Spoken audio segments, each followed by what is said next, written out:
Good evening. Welcome to Election Night. I'm Kate Otterbein and I will be your host. If you're tuning in for TV Bingo, don't you worry, you're still able to play, but it has been moved to tomorrow night at 8 p.m. due to our municipal election coverage. Okay, now back to the election. Over the next few hours, this will be your home for up-to-minute results, reaction from our panel led by LDN ONT host Brona Morgan, and interviews with those involved in races throughout London and area. We have reporters on location as we find out results for all the available positions in London, St. Thomas, Strathroy, Woodstock, and Tillsonburg. We will also be bringing Ingersoll's results to you. First off, we're going to hear from London. Reporters Mike Lacasse and Nithika Mishra are on scene at RBC Place now. Thank you. So we are here at RBC Place in London for the 2022 municipal elections. Now, this year there are 10 different people who have decided to run for the position of mayor since Ed Holder decided to announce his retirement earlier this year. Well, that's right, and Josh Morgan, the former deputy mayor, decided that he's the first candidate to put his name in the hat for the top position. Other candidates who are running for this position are Pastor Thomas, Sadie Thomas, and many more.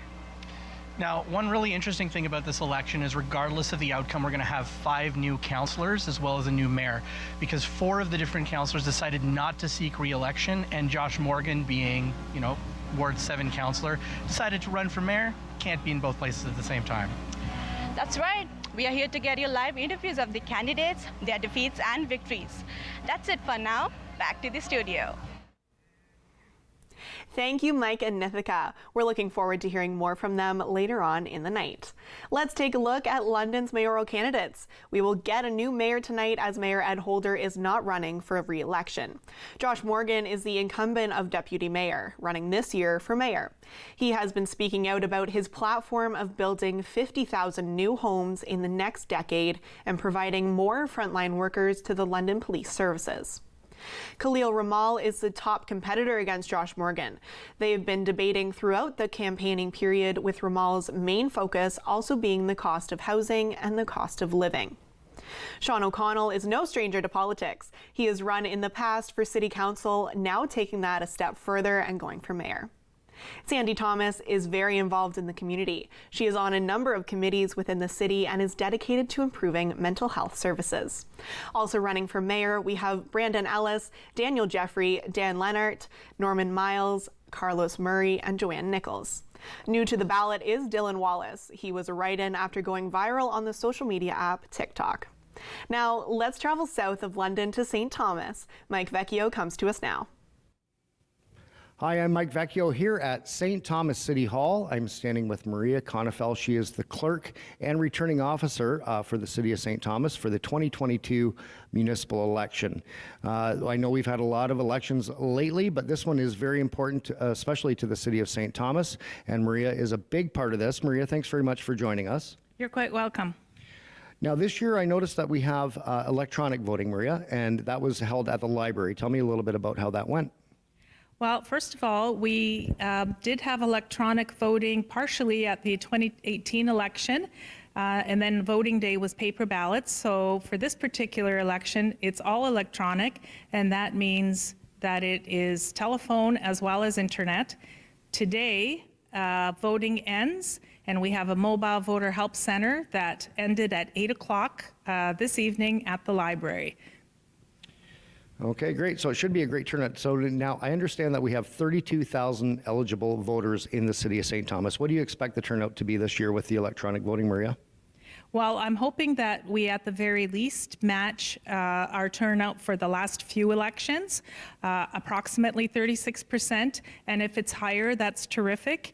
It means that we are reaching people and we are making sure that we make the voting as accessible as we can to people that are unable to attend at a mobile voter help center or are unable to leave wherever they are, or have a number of kids and just can't pack everybody up and come to a voting center.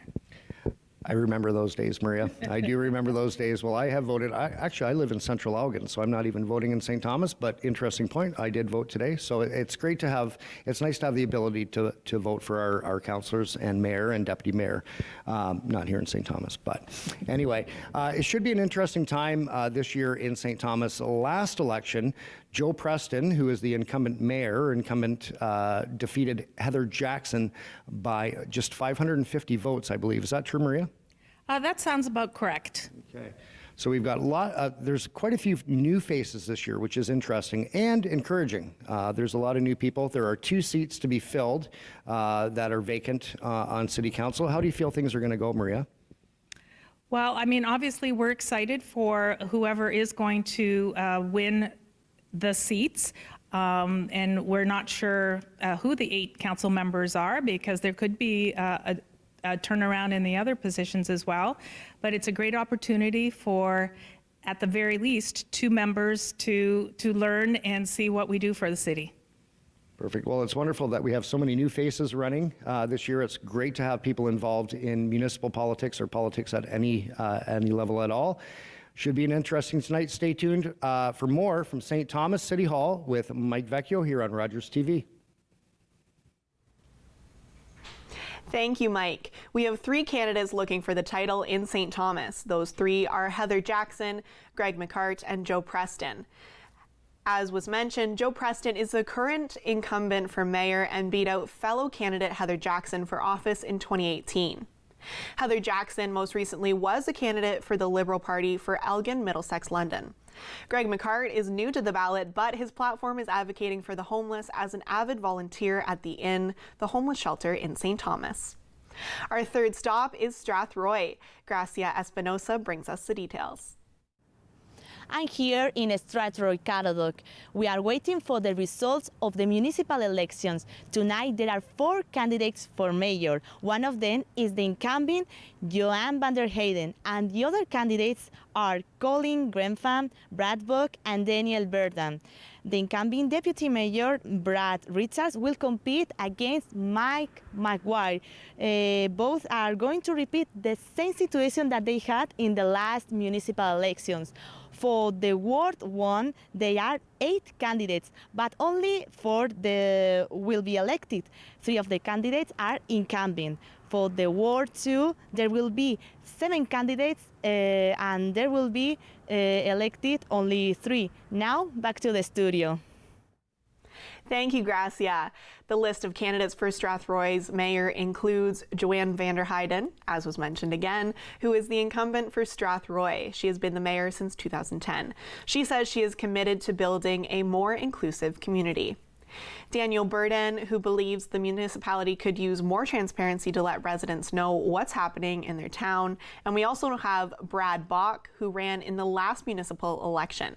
He finished in 3rd place. Issues he would like to address include affordable housing, leaf collection, and the Mount Bridges sewer issue. Colin Grantham is also new to the ballot this year. He believes the government needs to change how they interact with the people of Strathroy, and that is his goal. This is the first time in decades that Strathroy has had more than 3 mayoral candidates. Now, let's take a look at Woodstock with Joey Langdon. Hello, I'm Joey Langdon here at Woodstock City Council Chambers. The mayor election here has been hotly contested and has had eyes on it from around the province. It does matter the most here, though. Incumbent Mayor Trevor Birch has been ongoing trial for the charges against him. That has hindered his campaign greatly. So the favorite right now looks like Councilman Accioni, but Hilderly, Croves, and Scalisi have also been able to drum up some support. Council, however, City Council, we will guarantee 2 new members because obviously Councilman Accioni is running for mayor and Councilman Petter isn't standing for re-election. The only incumbents running are Mark Schattenberg and Connie Lauder. That potentially opens the door for younger candidates such as Leah Santos, Dwayne Kamala Thomas, Kate Leatherbarrow, and a whole host of others who are looking to pick up a council seat. City County Council, Deb Tate and Sandra Talbot are running for re-election. They're being challenged by former councilman Paul Plant and businesswoman Bernia Wheaton. For the school boards, public school, neither incumbent is returning. So truck driver Seth Allen, businessman David Cripps, and committee member Leanne Hopkins are running for the 2 spots. And the Catholic School Board, it's a head-to-head matchup between incumbent Mary Holmes, who you may remember as the Liberal candidate in the last federal election here. She's being challenged by Ana Paula Alves. Basically, every candidate who's running for the school board committee in both the Catholic and the public boards are running on rural issues and focusing on rural schools. Joey Langdon, Rogers TV, Woodstock. Thank you, Joey. Woodstock has 6 people on the ballot for mayor. This includes current Mayor Trevor Birch, which he did decide to still run despite facing sexual assault charges. Also on the ballot includes Jerry Accioni, who is a past councillor, and he believes affordable housing and public safety needs to be addressed. Henry Byro is looking to prohibit city expansion, increase job opportunities, and focus on affordable housing. David Hilderly is dedicated to supporting the community's ideas and fight for the town's needs. Also on the ballot is Peter Croves and Anthony Salisi. We have some numbers now for Woodstock, so we are going to go through those now. David Hilderly has been named the official mayor of Woodstock. Early numbers, sorry, that was my mistake. Early numbers, David Hilderly is currently in the lead, followed by Jerry Accioni. Finally, we're going to visit Tillsonburg, where Lucas Arger is on scene. Thanks, Kate. Right now we are here at the Tillsonburg Community Center here in downtown Tillsonburg in the Marwood Lounge. The room is filling up with voters right now. Something interesting about the election this year in Tillsonburg is that there was no in-person voting. Voters could either vote via phone or online this year. It was a new format that the city implemented, and that's how they did it this year. Some of the races that we're going to be looking at closely tonight is the mayoral election. Stephen Mullner is the current mayor, and he is running again. His counterpart is Deb Gilvasi, current council member, but looking to become mayor as well. Tonight as well, there are 6 councillor positions available and 13 candidates are running. So 7 of them, unfortunately, will not get elected, but we will be looking at those stories very closely tonight. Polls do close at 8 p.m. this evening, and we will update you with the results as they come in.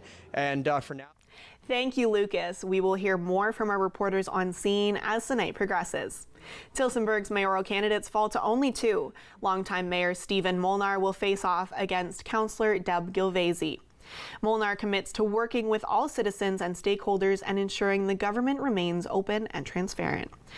Gilvasi says she would assess local police and look at if the town's needs are being met. Once again, we will also have Ingersoll's updates as the night continues. The candidates in Ingersoll are Ted Comiskey, Tim Lobson, and Brian Petrie. Ted Comiskey is current mayor of Ingersoll. During his term, he has prevented the dump from going to Ingersoll and changed legislation so the community could choose to allow a dump or not. Tim Lobson is running on the basis of creating diverse housing selection, more communication from the government, and reducing certain areas of the budget. Brian Petrie is running on behalf of a younger generation to give a voice for their future. He vows to give up his seat on the town council to ensure new views are brought to the table. We're now going to throw it over to our panel with host Brona Morgan. Thanks so much. So it's wonderful to be here election night here in the Rogers studio in London, Ontario, and to hear all of the exciting results coming in. I would love to hear Woodstock has so many young people that potentially could be on council, because you know that's something that's really important to me. I love to highlight, you know, the perspectives of young people on LDN ONT TV, because I think obviously every political decision impacts young people for a much longer period of time because they've got, you know, more life to live, you know, based on balance of probabilities. And so that, I think, is really encouraging to me. It's a pleasure to be able to introduce, well, at least by name, because I'd like them to, I guess, give you the Coles Note version of their own bios. Fascinating people on our panel tonight. We'll start to my left, your right. This is Jeff Preston. Hi, yeah, I am Jeff Preston. Who am I? I'm a person from London. I've now lived in London for 20 years, so this is really my home now, and I'm here to be fully not serious. That's my role. I'm going to be the unserious one today, so you guys have a lot of work to do. Deal. Fantastic. And also joining us again, I think it was the provincial election that you were on a panel with me a few months ago. It's been a long election cycle recently, hasn't it? A lot of elections in a row. So Matt, tell our viewers, I guess, just remind them about what your interest in politics and what you do. Absolutely. My name is Matt Farrell, and I teach political science at Fanshawe College. And as part of that, I often end up doing analysis for provincial, federal, and municipal elections. And so it's kind of like the Super Bowl when this comes around, and I'm happy to be here tonight looking at the results with you folks. Absolutely.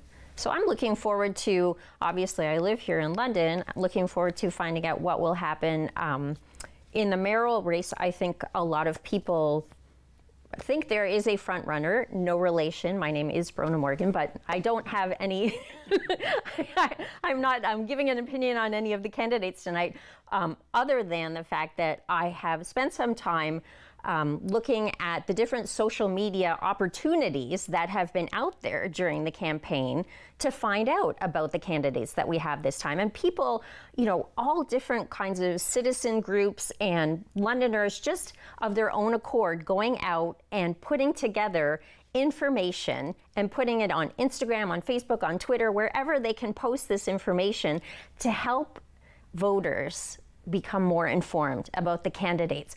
I know when I have been a politician in the past, one of the things that I find kind of frustrating is that I feel like sometimes the elections are decided based on either team colors or who has the most signs.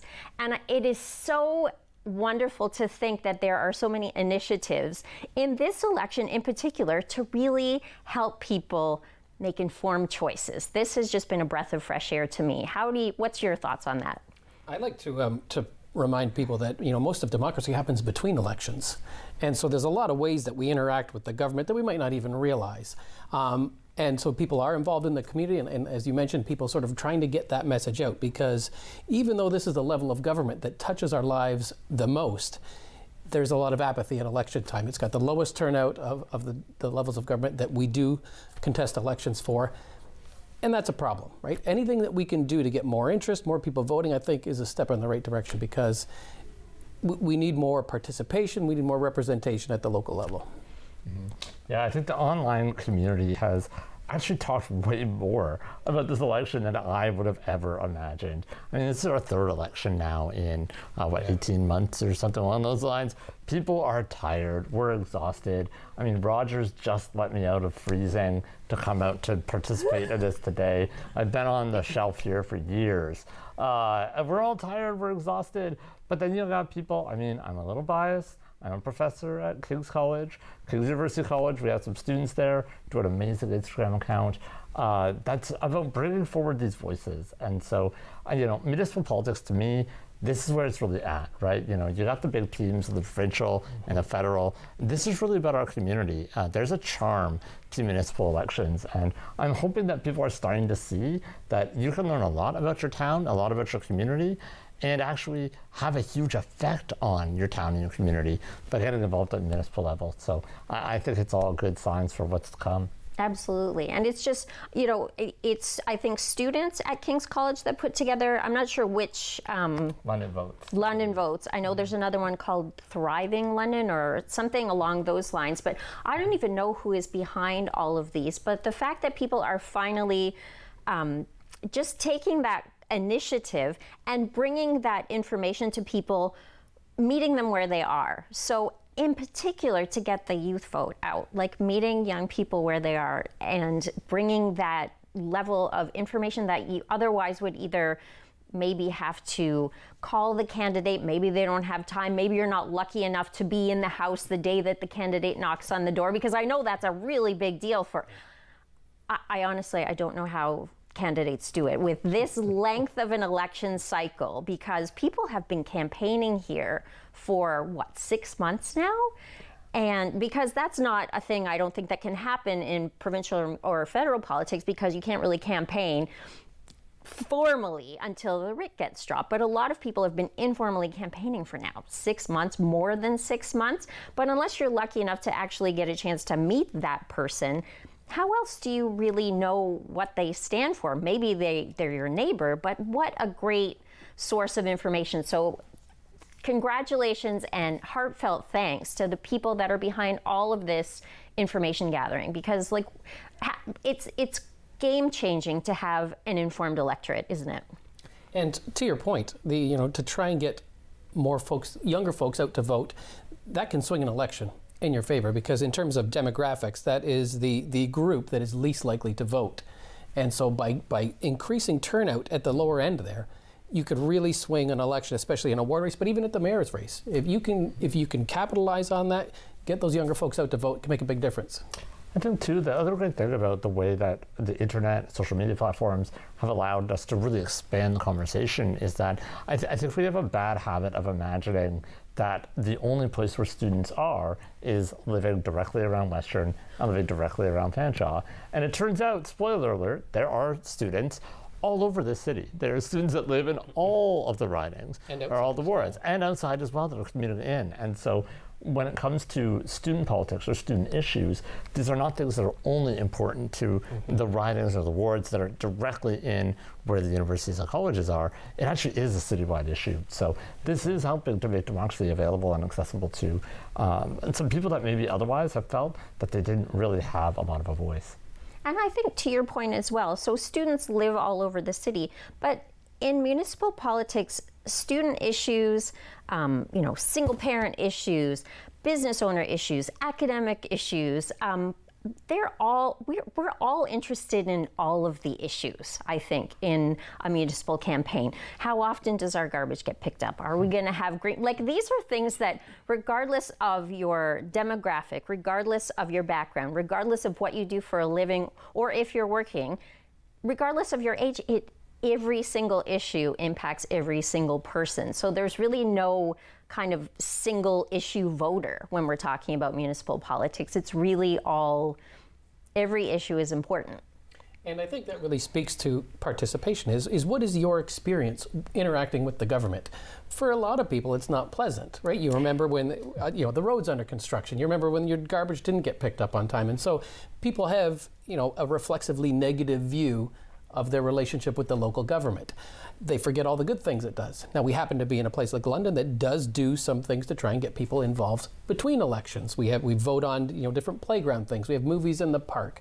We do have a lot of opportunities where people can see a different side of government beyond tearing up my road and making my drive to work longer.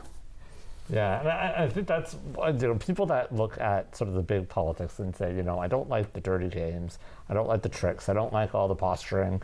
Look to your municipal government, because you can tune into a city council and you can hear them talking about big issues like housing and like little issues like there are too many geese in Springbank Park, and there I said it, all right, there are too many geese. That's a lot of geese in Springbank. No one needs that many geese.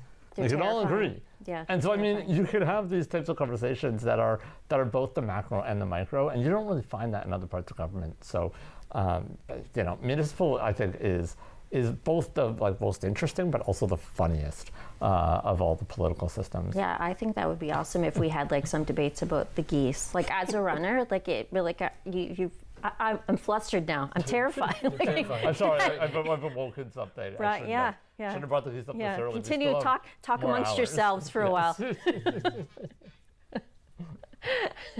All right. While I compose myself, we're going to find out some results coming in from Kate. Thank you. So we do have some results in St. Thomas for mayor. Those are going to come up here in a second on the screen. So some updated numbers from London. We do have Josh Morgan currently in the lead. And St. Thomas mayor has been declared. It's down there at the bottom. We have Joe Preston, who has won by just almost 3,000 votes. So congratulations to Joe Preston. There is your official numbers for St. Thomas, and he will be declared mayor. Now let's take it back to Bronagh Morgan. Well, you know, gregarious guy. I've been on a panel with Joe before. I've interacted with him in so many ways.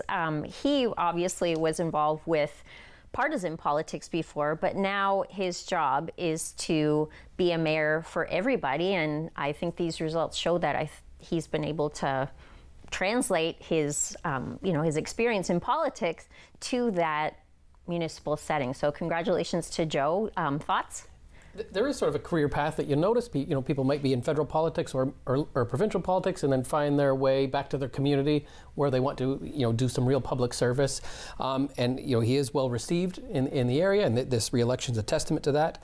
The last election, by 500 votes, I mean, that's the real case study for your vote matters when you're looking at just a handful of votes like that. But a rather decisive win means that the people of St. Thomas must be happy with what he's doing. Yeah, I think this is great news, and not because of St. Thomas. I mean, I try to stay as far away from St. Thomas as humanly possible as a proud Londoner. But as somebody whose last name is Preston, no relation, I benefit greatly from having a name very similar to Joe Preston. So often I will call places and I'll get service because they think that it's the mayor of St. Thomas, and no, it's just Jeff Preston.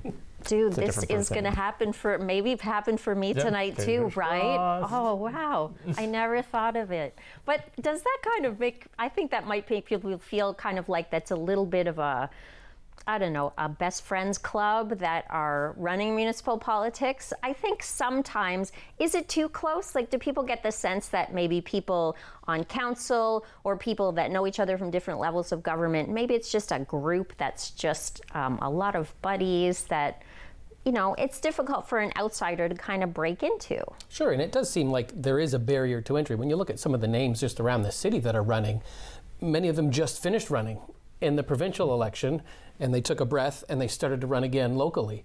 And you'll see names, at different levels of government, different times. It's just something that's perhaps it's in their blood, but it does kind of, maybe it deters some newer voices from getting in the race and running. There's definitely that perception, so I could empathize with that perspective, to be sure. Mm-hmm. I cannot believe I'm about to do this, to defend the institution. But I think that at times there is a real advantage to people that have worked at other levels of government, moving around to different levels, because they understand how the sausage is made. In some ways, they have some advantages. They can be a little bit more effective sometimes because they know what they're getting into and they know how to pull the levers. I mean, at the same time, I think particularly when you look out over the last couple elections, and I think if you look forward to the next couple elections in Ontario and in Canada, we're going to have a growing voice for change, that we need new ideas. And so while I think some of those sort of stock names or those household names can have some real power and effect and benefit, there also is a need for fresh blood, for new ideas. And so I think what's great about the municipal system and the way that we, when you look at the names on our list, yeah, there are some familiar names, but I think by the end of tonight, we're going to see a lot of new names that are going to be sitting around the horseshoe just down the road from us here as well. And that's actually really good for our government system. It means new ideas, new perspectives, and people that are maybe thinking beyond just about, confirming the legacy that the past person was trying to build for the last 4 years. Especially when you think about some of the problems that we're dealing with in London. All the candidates seem to, have a recognition that housing is a priority, development is a priority, and those solutions aren't necessarily just local solutions, right? Some of them are going to involve collaboration with different levels of government. Yeah. So that continuity and the ability to collaborate federally and provincially, that's going to be very important. But also the new voices, the new perspectives, to be part of that conversation, I think is essential. You need that balance. Yeah, I think one of the great things about new voices is that sometimes they help to change the conversation. Yes. That sometimes we can get stuck in the rut of, thinking about procedure and getting trapped in the old way of thinking about things. And so, some of the new people that are going to be sitting around the table are going to have an opportunity to quite literally change the channel on some of the conversations that we've been stuck in for 4, 8, 12, 20, 30 years here in London. Right. And I think even those candidates who, like me, potentially will not be successful in being elected tonight, I think there's a real, I have a lot of gratitude for people who knowing that maybe the mayor's race is probably pretty much, we know what's going to happen in some of the cities, same with some of the council seats, to put their name out there anyway, because they know there are issues that will not be discussed or brought to the forefront unless they, you know, do the heroic thing, put their name on the ballot, put that work in, and get those messages out there. That's just, I don't know, I would say it's just as important as, you know, running a campaign where you feel like you have a good chance of winning. And I mean, it's got an important agenda setting function as part of that as well. So if you are a candidate that's really passionate about one issue, and of course maybe you don't have any chance of winning, but you're forcing the other candidates to talk about the thing you want them to talk about. I mean, federally and provincially, the Green Party filled that role for a while. They were talking about the environment where the other parties weren't. And now we've seen the other parties build that right into their platform. So being that voice, being that person that might not have a chance to win, you can definitely set the agenda, force other candidates to talk about your issue. Absolutely. I think we've got some more results coming in. Can we find out some exciting news from, I don't even know, could be anywhere in southwestern Ontario? So we have the numbers for St. Thomas's councillors. Once again, Joe Preston was declared mayor of St. Thomas once again. So we're going to take a look at St. Thomas councillor numbers. They are along the side. So we have Baldwin Sands, Clark, and Herbert, who are all incumbents that have been elected as councillors. And then we also have Peters, Wookie, and Kohler that were also put in as councillors. I believe that is all. They are also incumbents for St. Thomas Council. Back to you, Brona. And interesting again, so we're seeing a couple of names that I'm familiar with. Okay. And we are going to jump to RBC Place in London. They are live on location right now.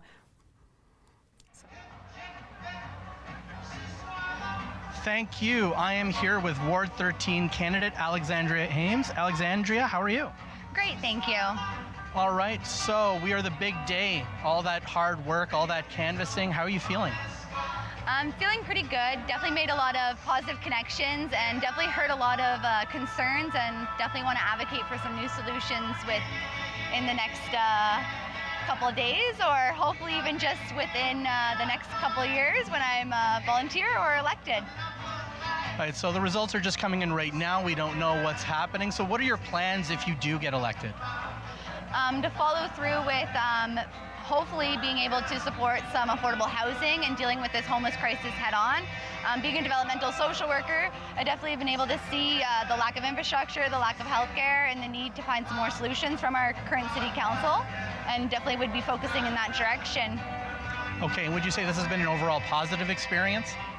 It's been amazing. I've been able to hear a lot of great things from everyone. I've had a lot of support, which is really great when you knock on someone's door and they've already said they voted for you. Definitely a lot of positive interactions with everyone within the community, and definitely have liked this experience overall. Okay, thank you so much. Back to the studio. Thank you so much, Mike. Now we will officially be going back to Brona for her insight along with the panel's insight.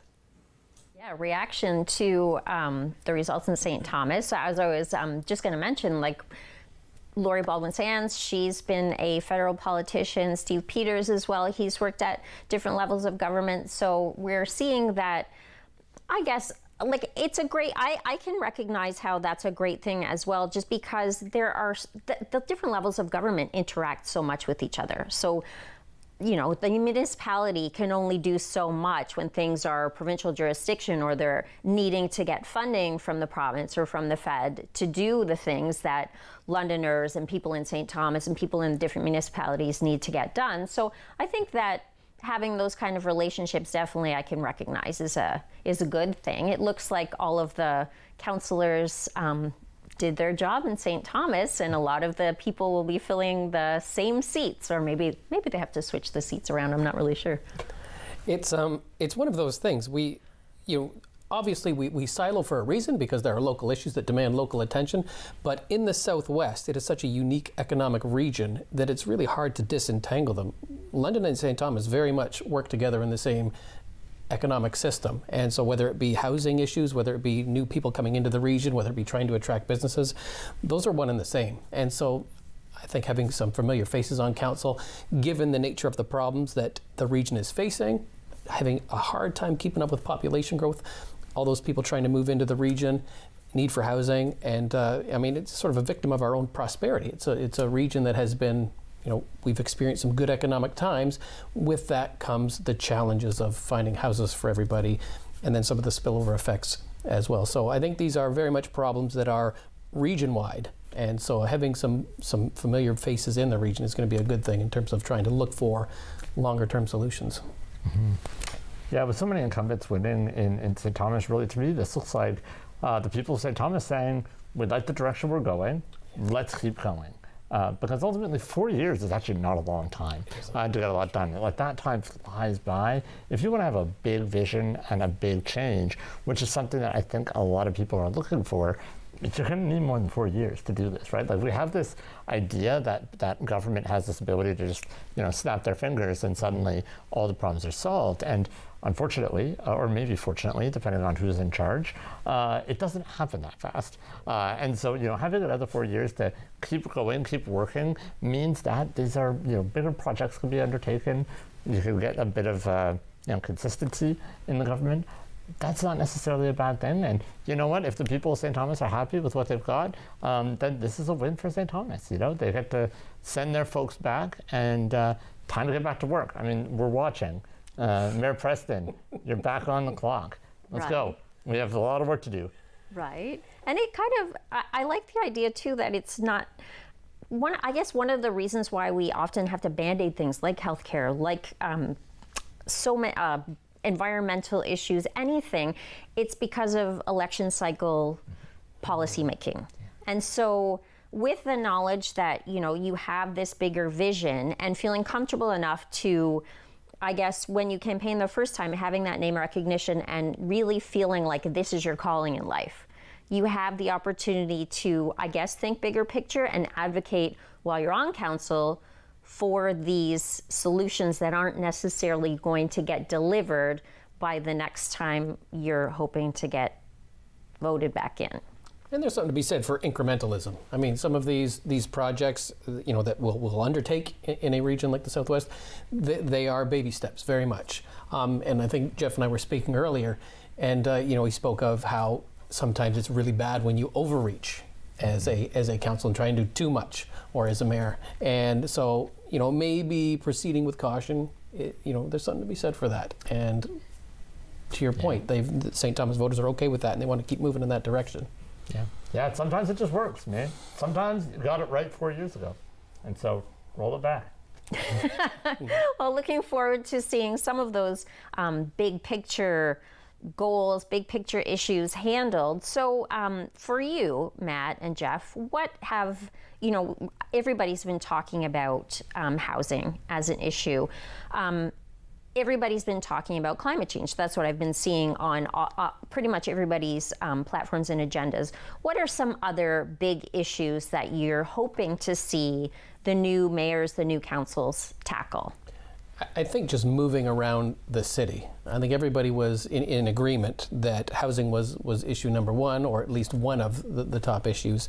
And there's no magic button. You can't push the housing button and produce more. That's the kind of thing that takes a lot of time. And with that, as more people come to the region, schools need to keep up. So we've got schools with portables that are struggling to sort of find spots for students. So that's going to be an issue, how to deal with that. And also moving around.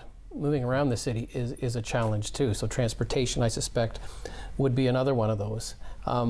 You just can't push the magic button to make things happen. And so I think that the deliberative process of trying to figure out which problems to tackle first and where to put your energy, I think that's going to be a big part of what happens with the new council, whatever that looks like. Mm-hmm. Yeah. One of the things that I saw that a lot of candidates kind of brushed up against or maybe sort of pointed to on their websites or in the material is the idea of London being a livable city. and be a prosperous city. I think one thing that could be really interesting for this council as they come in is that we have spent the last 2 years during the pandemic doing a lot of work downtown, making a lot of changes to downtown. How we start to actually use those resources and start putting things like Dundas Place into actual action. Because ultimately, I mean, we have all been very, like, literally and figuratively far apart from each other for 2 and a bit years and continuing to count. This is something that City Council can make a really big impact in, is how do we bring London back together? I mean, we look to some of the big things like, we look to London Nights. That's one thing that brings Londoners together. We look at things like Western Fair. That brings Londoners together. But there are actually way more other opportunities, things that bring people out of the houses, get them back together, and start to rebuild the strands of society that were in some ways stretched and in other ways completely ripped to shreds over the last 2 years because we were isolated. We were separated from each other. So I think that's something that I hope City Council is actually really thinking creatively about because that helps to make London more livable. I think that there are a lot of people right now who are kind of forgetting what it is that makes London London because they haven't experienced London in a long time. And as it's coming out of my mouth, that's even feeling weird. I guess is maybe the London experience. But I think there's other really good London experiences. Walking down by the river, down by the Thames River, whether you be in the core, whether you be on the fringes, or going out to Middle Lily Valley, and going to some of the parks in our town. Even going up north to Fanshawe Park, Fanshawe Lake rather. But there are all these things that we have. But City Council needs to help support that, to enliven those spaces. It's not something I saw someone talk directly about. It's something that I really hope that our council takes seriously. Absolutely. And I, as an artist who works for the London Arts Council, as well as somebody who teaches fitness for the City of London, I'm, somebody who not only benefits from those programs, but I'm a part of those kind of initiatives to bring Londoners back together. So now we've got, our new facility at East Lyons, and we're running fitness classes. We're running so many things out of East Lyons. We're running seniors art classes out of Hamilton Road. We're doing art on Dundas Place, and we were doing art in all the different parks. You mentioned, movie nights in the park. And so those are the things that really make a city. Obviously, these big, major issues, these things that are life and death for people today, living on the streets of London today, living, in poverty in London today. Those are a fire. These are fires that have to be dealt with, but they have to be dealt with in an intelligent way. But I like the fact that we're not losing sight of what makes a city and what makes a community a community. I'm so lucky that I get to travel around the city and teach and interact with so many different neighborhoods, and there's so much amazing diversity, and there's a real appetite, I think, among our neighbors here in London to get to know each other again, like a real desire to get past that barrier. And so whether it's the fear of COVID or the fear of just somebody saying the wrong thing to somebody I've never met before, there's you can sense that hesitation, but once you can get beyond that, it's just a delightful place to live. And so what a privilege it must be to be one of the people that's going to have the next 4 years to serve this community. I guess that's one of the things that's great about being a politician, is just remembering that this is an amazing community of people, and you get the gift of being able to serve them for the next 4 years.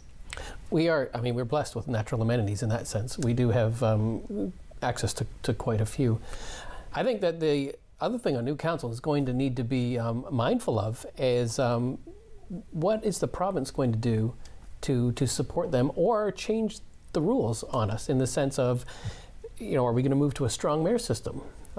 So that, changes how that conversation might look in terms of, enhancing, the way Londoners use the amenities that we have. Is if it was reported on the weekend that the provincial government is thinking of changing rules around land use development and how we develop spaces and environmental assessments and things like that. So what does that do for the city? Ideally, it doesn't disrupt that. It doesn't disrupt the fact that it is a nice, livable city to be a part of.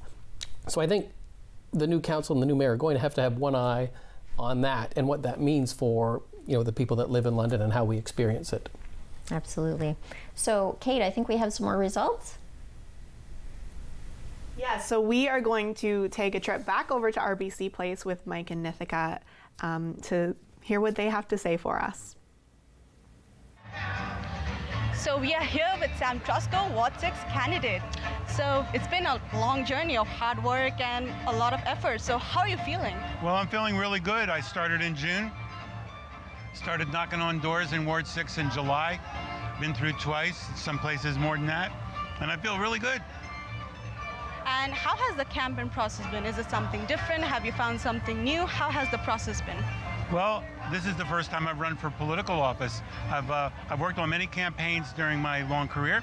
This is the first time it's been for me. And I really enjoy it because you walk up to the door, you'll look somebody in the face and you say, I want to be your ward councillor. And they know if you're being forthcoming or not. And I like to be able to talk to people about a variety of issues. I have not compromised my positions, but I think people realize I'm being genuine because I've been taking these positions in London politics for many years now. Right, and how would you explain this experience? How would you say, has it been a positive experience, a negative one? Well, it's been very positive. I love to go out and knock on people's doors and talk to them about politics. And any other time besides when there's a political campaign, it was like, well, there's this guy at my door trying to talk to me about politics. But it's sort of okay now. So, and part of me is starting to realize I'm going to be sad when it's over. But I'm going to be tired. And should I be successful, I'm going to start over again as their ward councillor. And say you win this elections, what's the process forward? How do you look forward to this? I'm sorry, I didn't hear that. Say you win this election, so how do you look forward in your position? Well, I'm going to be really trying to involve people in my ward in decisions quite a bit. I'm going to be holding a lot of meetings with people in my ward, and I'm going to be taking their input very seriously. At the same time, I recognize that I'm a member of London City Council and I'm representing everybody in the city, not just people in the ward. And sometimes you have to balance things. Right. Thank you so much. Back to the studio. Thank you so much, Nithika. Now we're going to take a quick look at the Woodstock numbers that have just come in. So we have Leatherbarrow and Wismer Van Meer, as well as Lauder. Lauder is an incumbent for the councillor position and has been re-elected. We also have Shadenberg, who is also an incumbent, who is now, once again, a Woodstock City Councillor. Now let's throw it back to Brona and the panel. So I'm watching some of the numbers and some surprises so far, or what you were expecting to see from our London races. I think it's still early. We could see some of those numbers coming in, but we've got 5 ward races where there's more than 5 people running. And so that is, I mean, it's great to see people throwing their hat into the ring, and you could just see the enthusiasm that Mr. Trosser was talking with. Like that's fantastic, but at the same time, that could mean that somebody's winning a race with 24% of the vote. That raises some questions about representativeness of our city council and just how many of those there happen to be, if there is. I mean that's that'll be remain to be seen. We're back to first past the post voting, which is a little different. We had the ranked choice last term, so it's interesting to see how some of those dynamics will be at play as the numbers come in. But so far, interesting. Elections are about math. And at this point, I mean, as a candidate in a ward, you're probably thinking your magic number is around 3,000. If you can hit about 3,000 votes, I suspect you're in good shape. Yeah, I think this is early days at this point. I think we're still in that moment, right, where the candidates are sitting at home with the butterflies in the stomach. They're still kind of nervous, wondering what tomorrow might bring. There's still a lot of road left in this race. So we'll have to stay tuned. Absolutely. So, and I hope you're going to stay with us because it looks like there are some pretty close races for some of our wards here in London, as well as some of the municipalities around the area as well. Predictions about our next city council, say maybe here in London. What do you think is going to be the first thing that our new city council wants to take on? I don't even know where you'd begin. I think you want to show some positive movement. So ideally, something that everybody on council can get behind. Because if we're seeing division right away, if we're seeing two blocks on council emerge, then that's kind of going to be the story, and we don't want that. Ideally, with a new council, you can do something to show solidarity, that we're all working together as a group, and we can find some low-hanging fruit, something that we can do to move on where everybody's on board, something that's not really that fractious. So that would be my guess. They'll try and find something that's easier to tackle, that they can get everybody working towards. Green bin. Maybe green bins. Maybe green bins. What a perfect solution, right? I mean, it's almost like we should have that as a modern city. It's kind of amazing we don't. Yeah, some other cities, I heard they did that in like 1989, and we're still figuring our way around that. Yeah, I just throw my scraps out the window and just whatever happens, happens, right? That's why you have this geese problem, though, yes, right? Exactly. That's why my neighbors don't like me. I'm sure your neighbors like you. You seem like a really nice person. I don't know. They didn't vote me in. Oh, right. They didn't write me in. I'm not even on the screen. Yeah, but now you're connected, right? You got your you got president, you got like a two-term president. Right. So That's you're it. in. Yeah. That's all you really need. Yeah, I think if I was looking for an easy win, I'd probably be looking at transit. I think that's like you can tinker there. Everybody would be happy about that.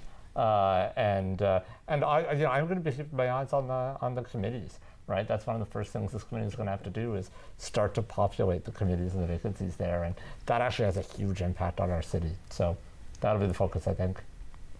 Absolutely. All right, great points. We're going to just find out a few more results from Kate, and then we have another panelist joining us as well. Thank you so much, Brona. So now we're going to cut to Woodstock with Joey Langdon, where he has an exciting interview for us. Joy Langdon back here at Woodstock City Hall. I'm here with Connie Lauder. Connie, congratulations. You come back to Woodstock City Council. Very traumatic campaign. How did it feel for you? It was a great campaign. I had lots of support and a lot of help. I couldn't have done it without them, and I am looking forward to working with the new people on council. I think it'll be great, and everyone wanted change, so as you can see, there's going to be change. So, like we just said, 2 new people on staff, and also you're bringing back Mark Schadenberg. You've got to know these people over the campaign trail a little bit. What's your reading on Kate and Liz? Oh, I think they'll be a great addition to the council. They had lots of ideas, and Kate didn't make it in the last one, and so she's come in this one and at the top. So she should be very proud, and I think it'll be great working with them. Liz, I only heard her on the radio when she was on the radio, and I've spoken to her a few times throughout the campaign, and I think she'll be a great asset. So you've had a great campaign. Obviously, it paid off well. What has the team behind you been like this whole run? We've worked well together, even though people would say that maybe we didn't, but we did. And there's reasons. Sometimes there's differences, but you can have differences, but then you leave this room and you forget about the differences. The resolution is whatever was approved, and you move on. Thank you very much, and congratulations again. Thank you. Thanks. Thank you, Joey. So as you've seen along the side as well, Jerry Accioni has been named the next mayor of Woodstock. Now we're going to go to St. Thomas with Mike Vecchio, where he speaks to Rose Gibson. Hi, I'm Mike Vecchio back here at St. Thomas City Hall, and I'm with newly appointed councillor Rose Gibson. Thank you, everyone, for voting for me. I certainly appreciate this. It's awesome. Hard work pays off. It certainly does, Rose. Now, for those at home or those watching out there who don't know this, how many times have you run in the past for City Council? I have ran 6 times, and each time I ran, I've improved every time. Every time. And that's That's all you can ask for. That's what counts. What is it that kept you going? What kept your drive going to run for the sixth time and finally now successful and going to be part of City Council? I wanted to do more. I wanted to do more in the community, and I know I can do more. I can see the problems and some of the issues that we have, and I just want to be able to be on the team to solve the problems and move our city forward. I mean, we have a fantastic community. People don't realize how wonderful our community is for the size we are for a city. We have a lot of anemones that most communities don't have. I mean, if you compared us to a few other communities in the area, we have a lot. I mean, we really do have a lot to be proud of, our city. Well, I love the passion, Rose, and that's why we're really happy that you've been successful tonight. So now, I look forward to seeing you on City Council, watching you on Rogers TV a little bit later on. Yes, apparently I get dubbed in November, not in January. So I'm looking forward to it. I really am. I'm looking forward to being that voice for everybody here in the community. It's just not a certain group, a certain team, a certain area. It's the community. We're citizens. We need to work as a family, as citizens. And that's the nice thing that I noticed about this year's election is we had a lot of new faces, that very capable people that were running in this election, as well as incumbents as well. So congratulations, Rose, on behalf of me and my wife, Karen. Congratulations. Thank you very much, and thank you to the voters. I certainly appreciate your confidence in me. Thank you so much. Thank you. All right, we'll be back with a little bit more results here on Rogers TV St. Thomas. Thank you so much, Mike, and congratulations to Rose. Now we're going to take it back over to the panel with Brona. So, Rose Gibson for Prime Minister after this. Wow, like what an absolute, like just the joy, and 6 times trying, successful, and just, you can just sense like she is doing this out of a passion for community service. How could you, like that is what election night is all about. Somebody who has tried and has dedicated her life to, you know, she sees a chance to make her community better. And yeah, I don't know. Yes. I'm in. If you run for Prime Minister in the future, I'm on Team Rose Gibson. And welcome to our panel. Joining us now is Durka Prout as well. If you want to just maybe say a few words to our viewers if they're not familiar with your background and your interest in politics as well. Sure. So my name is Durka Prout. I ran twice for the federal NDP in 2019 and 2021. I also am an activist with the London Regional Social Forum. And last week, the forum held a town hall where we spoke about municipal issues, including housing and social services. So it's a pleasure to be here on this panel. So see some familiar faces. Absolutely. Housing, a big issue for, obviously, that's the biggest issue it seems like everybody's talking about in this campaign. So what were you able to, I guess, glean from having that event with your organization? Are you feeling positive about that we're going to see some change and see some improvements? Yeah, I think, you know, I actually had a lot of things going on, so I joined that meeting late. But one of the things that I was heartened by is we had 2 mayoral candidates in attendance, as well as several councillors and school board trustees. And they all participated in the conversation in some way, or said that it enhanced their learning about what citizens are feeling about different issues in our community.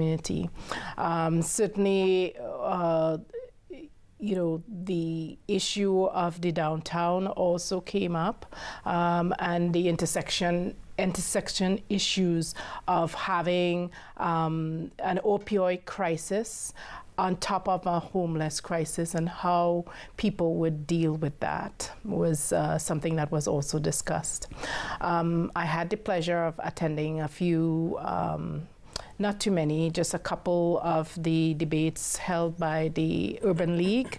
And what I found is people would put forward some ideas, but I was hoping, you know, to see people draw on past experiences from other countries or even other municipalities across Canada, and I didn't see as much of that as I had hoped.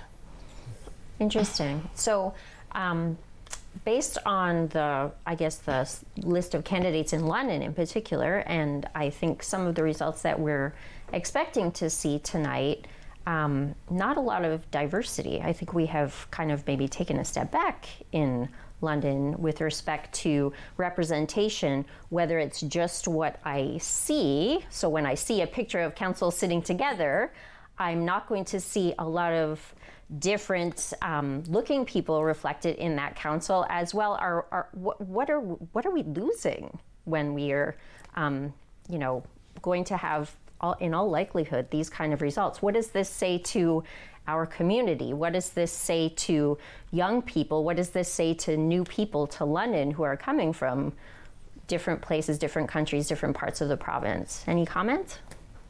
I mean, we definitely need more voices at the table, and I think decision making is improved the more different perspectives that are part of it.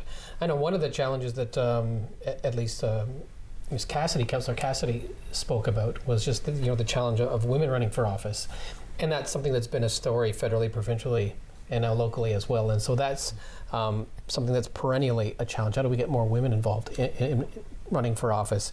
And just sadly, it's just a very toxic social media environment in which to try and do that. And so I definitely that's a big one that we need to remedy. I think I think the topic of intersectionality, I'm not sure if it was Durka that mentioned it or who else had mentioned it, but for me, as a woman who has run before, the toxicity of politics is one thing, but the idea of running a 6-month campaign when you are a single parent, when you have my school board trustee wasn't particular, that person didn't run again. And so when I would reach out for help with something like busing, I wasn't getting any kind of response. So ultimately, when you look at somebody like me, I have work, I have driving my kids around, I have so many other things that I have to do. It's not just about the fact that politics is toxic that's keeping people out. It's all of this mixed bag of issues. And when we have a city council that maybe if we can't elect people like me, that whole kind of bag of issues and how they all intersect is never going to get dealt with, because we can't just deal with the issues piece by piece, because those bigger pieces, that bigger puzzle is never going to get assembled. Does that make sense? Yeah, I think one of the things too is we see that the demographics of London is changing, and yet if council remains the way that it was, that stifles innovation. We know that for a fact. It also stifles people's sense of belonging. We have some great candidates out there who are not only female, but I'm looking at Ward 14, somebody I personally met, Dana Lynn Williams. She'll be fantastic on council. I know that some Indigenous people, because of sovereignty reasons and other things, don't want to participate in any sort of government at any level, but that's not a universal thought.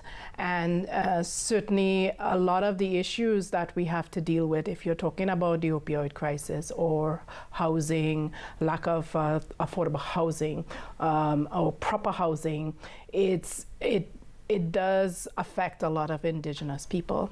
And it goes beyond that. I mean, a lot of people come into the election thinking that their vote wouldn't count, and I'm talking about a certain subgroup, the renters, people who are tenants. People who are homeowners automatically get put on voters' rolls, whereas people who are renters are not. And if you are a candidate running as a tenant or as a renter, I think it makes a good point of connection. I've been helping those kinds of candidates as well. And so there's diversity needed, not only in terms of one's physical state or race or ethnicity, but there's also economic states as well. Absolutely. And I want to get into this topic a little bit more, but we do have some more results. So let's find out what's going on in some of the other races. Thank you, Brona. So we have some results from Ingersoll that have just come in. It was a pretty close race for mayor. Brian Petrie did come up on top ahead of Comiskey. We also have Van Kooten-Bossens in an incumbent again, sorry. Hughes is also an incumbent, and Hutchison for Ingersoll Council. Bowman and Halliroo also were elected in as councillor. Congratulations to everybody, and you can see down there at the bottom that Petrie only won by a couple hundred votes, which is pretty interesting. Now, I believe we are going to go to RBC Place with Mike Lacasse, and he is speaking to Colleen McCauley from Ward 8. Thank you. I am here with Colleen McCauley, who's running for Ward 8. Colleen, how are you? I'm good, thank you. How are you? Oh, I'm doing fine, thanks. All right, so this is your first time running in the municipal elections. You ran in the Green, for the Green Party back in the provincial election. How has this experience been for you? I would say this has been moderately different from the provincial, as it feels a little bit more laid back for me. I think going through one time made a huge difference. In terms of how I'm seeing things play out, it's very much a toss-up because I'm seeing a lot of different endorsements in different ways for the different candidates in our ward. Yeah. And throughout this campaign, has it really kind of awakened you to some more problems that people have? Because I'm assuming you've gone door to door, lots of canvassing in the ward that you're in. A lot of the issues that came up at the door really things that I already knew about going into it. A lot of it came up in the provincial election. There's a few new things that came up because it is at the municipal level, but not a lot of new issues. Like homelessness is something that's very prevalent here, making sure that we have good affordable housing. The transportation issues, definitely the growth of the city and all of the challenges that are coming with that. That's something that's definitely a forefront. Yeah. All right, thank you so much. Back to the studio. Thank you so much, Mike. Now we're going to travel from London over to Tillsonburg, where Lucas Arger has a conversation for us. I'm here in Tillsonburg with the official results coming in, with the unofficial results coming in, and I'm here with unofficial result councillor winner Chrissy Rosart. Chrissy, first and foremost, congratulations on being elected councillor here in Tillsonburg. Thank you very much. Talk a little bit about the campaign. What was it like this year for you, and coming back after the pandemic and all of that? How did that go for you? This year was a very stressful campaign. We had to do a lot of work in order to get out there, and we have a lot more people in our community. So overall, it was a little stressful. What was it about this campaign that definitely made it stressful? You said getting back out there in the community and all of that, but what were some of the nitty-gritty that made it stressful for you? Well, I think people were more curious on where we were going to lead the town in the next 4 years and how we were going to deal with the infrastructure, because our infrastructure is now very overwhelming with our hospitals, our ambulance, our police, our fire. So these are mostly the questions we were asking, and it's very difficult to answer something because you don't know what the globe's going to bring to us coming up. With you being re-elected, how important is this going to be for you and the rest of your council staff and mayor to help Tillsonburg into the future? We will have to work as a team, and we have to work with the people who put us in place. Appreciate the time, Chrissy. Congratulations once again. Thank you very much. I'm very overwhelmed. Thank you, Lucas. We're going to drive it a little bit closer to home now, and we're going to take a stop in St. Thomas with Mike Vecchio. Now I'm standing with Steve Peters. A lot of you out there may recognize Steve from being a huge St. Thomas community supporter. You also may recognize him from this picture and behind us here. Steve was once the mayor of St. Thomas, as well as Speaker of the Legislature and a member of provincial parliament, and one heck of a good one, I may say. Thanks very much. You know what? 53% of the population in November 12th, 1991 turned out and voted. And it was not nearly as nice a day as today. So, you know, we've got a lot of issues in front of us. But thanks, Mike. I'm really excited. I'm I love municipal politics, having served both provincially and municipally. Municipal politics is the best because you know what? We can all work together collectively, and let's make our municipality a better place. Great. That's a great way to look at it, Steve. Now, what do you think about there's two new councillors coming in now, Tara McCauley, as well as Rose Gibson. How do you feel that they're going to contribute to the team? I think they're each going to contribute in their own way. Rose has the pulse of the community. She's worked in retail. She's been active in the Legion over the years. So Rose brings that to the table of, just what's happening in the community. Tara brings a good business economic development sense to the table as well, too. So, my sense is when I look at us collectively as a team, as the mayor and the 8 members of City Council, that we've got 2 individuals that, have some learning to do, have a lot of learning to do, but are going to, help become part of the team and help move our community forward. Perfect. All right, Steve. So now we got a lot of work to do in the next few years here with the new council. Are you looking forward to things? I am. I'm really excited. I think a couple things come to mind for me. One is, just dealing with the issues that we have. We heard about them in the election campaign of dealing with downtown-related issues, dealing with homelessness issues, dealing with mental health and addictions-related issues. And a lot of those are issues that, we need help from the federal and provincial government on. But at the same time, we've got to work really closely with our neighbors in Central Elgin and St. Thomas. We have got to find some common ground to move us together forward. And we can't do it individually. If we do it collectively together, I think this whole region can really boom. Wonderful. Well, it sounds like really good news from Mr. Steve Peters. Once again, your 10th election overall? 10th election. It's actually I'm off to the cemetery right now, going out to pay respects to my mother and my father. My mother, this is the first election that I've run provincially or municipally that my mother hasn't been at. My dad only saw one of my elections. So yeah, we're going out to the cemetery tonight and say hi, Mom and Dad. Well, say hi, Mom and Dad, for me as well, too. Steve Peters, congratulations once again. Thanks, Mike. All right, Mike Vecchio here for Rogers TV, St. Thomas. Thank you, Mike. Now we're going to take a look at Strathroy-Caradoc numbers. Starting with Ward 1, we have Brennan, Palkaman, and Pammer, who are all elected in. Brennan and Palkaman are incumbents, as well as Kens, who is also an incumbent, who is elected in for Ward 1. We also have the mayor coming up here in a second. Ward 2 is Hipple, Derbyshire, and Wilsey. Hipple is the only incumbent from that group, but those candidates were elected into Ward 2 as well.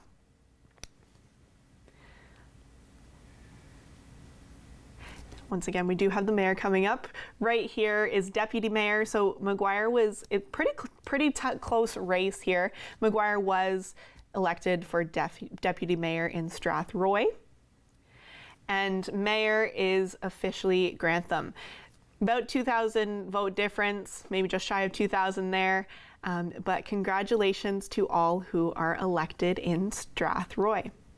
Now we're going to take it back over to Woodstock, where we have our Joey Langdon.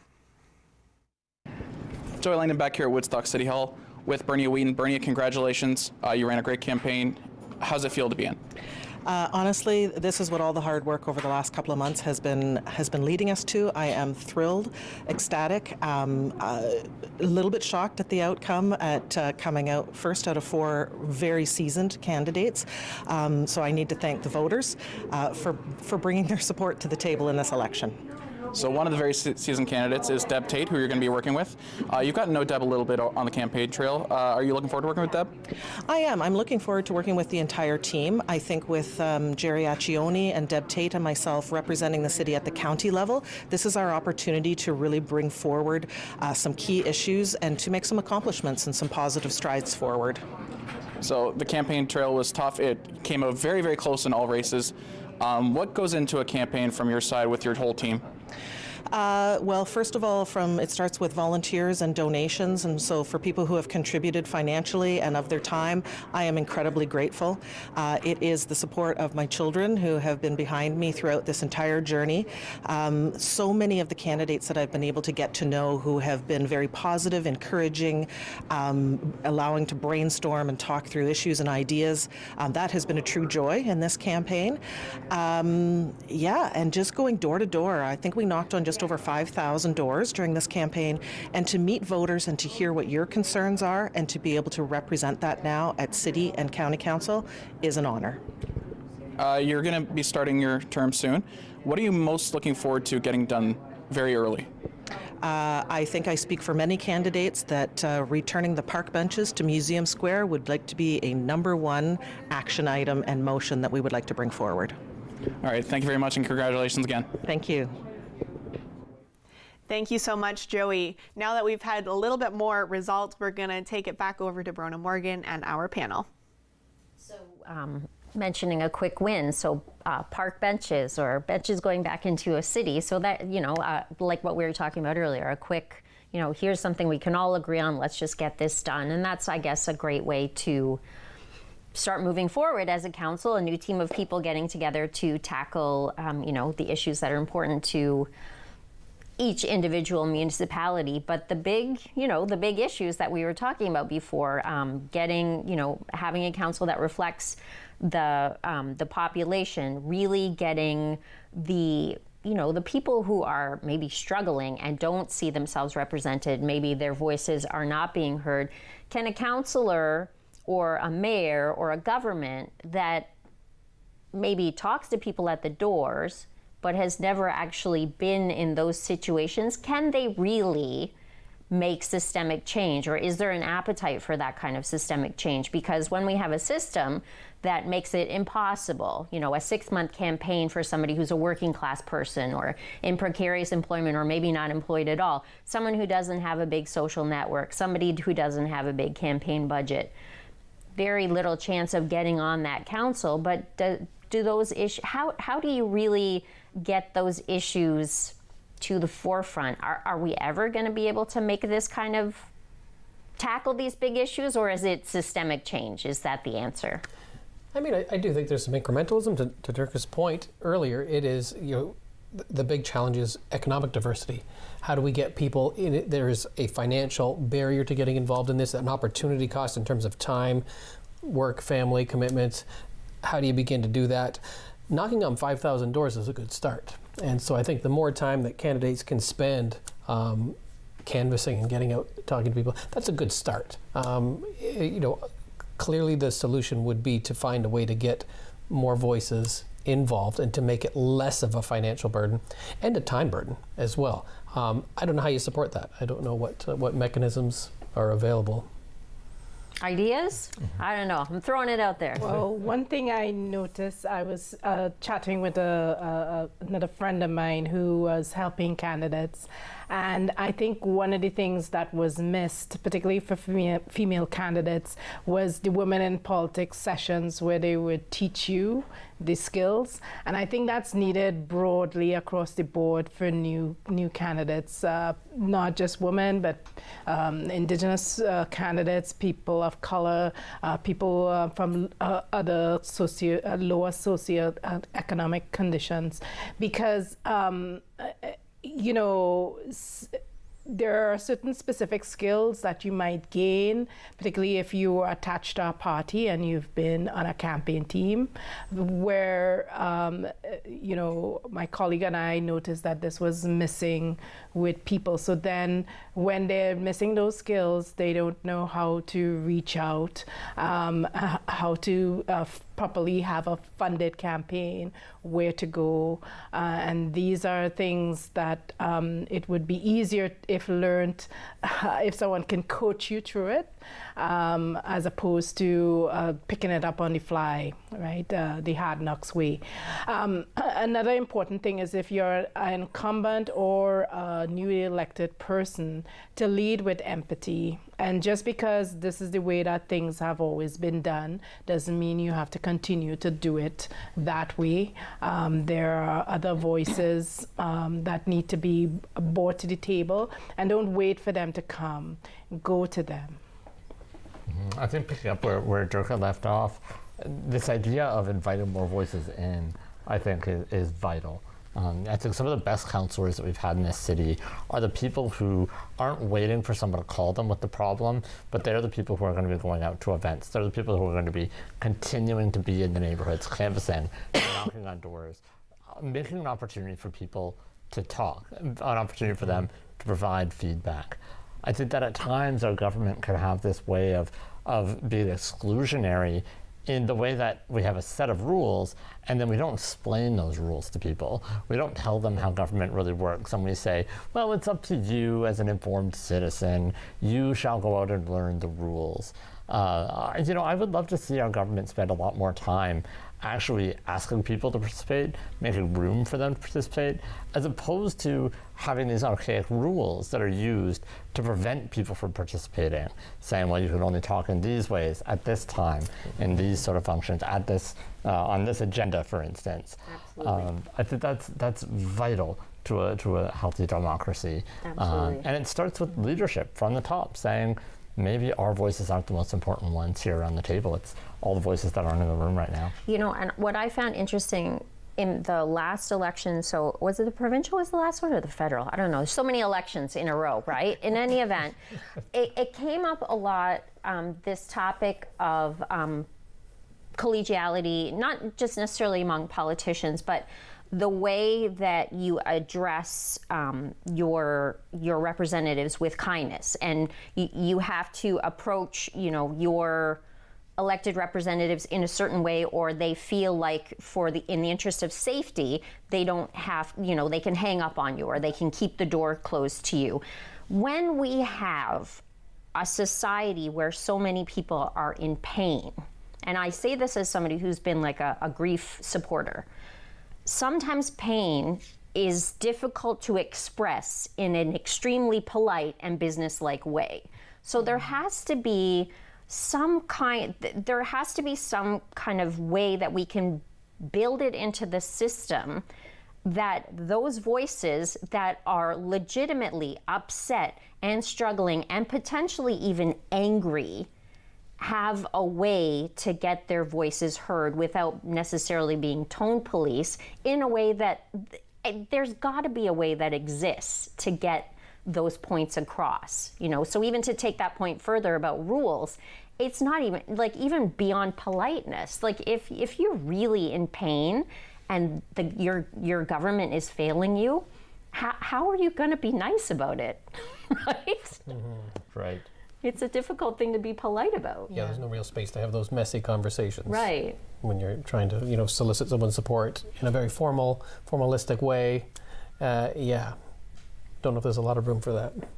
Certainly, I mean, there's that statement about getting into good trouble, right? I don't believe that change only comes from elected officials. I really do believe that there's a lot of bottom-up action that's needed to galvanize people and actually get something done, to put that constant pressure.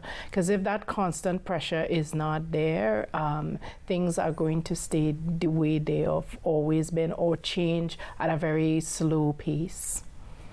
And I think we saw something like that happen in London. It was an event that I think you and I were both at. It was a very rainy afternoon in front of City Hall, where something I had never thought, as somebody whose parents came from Northern Ireland, I would see in this country.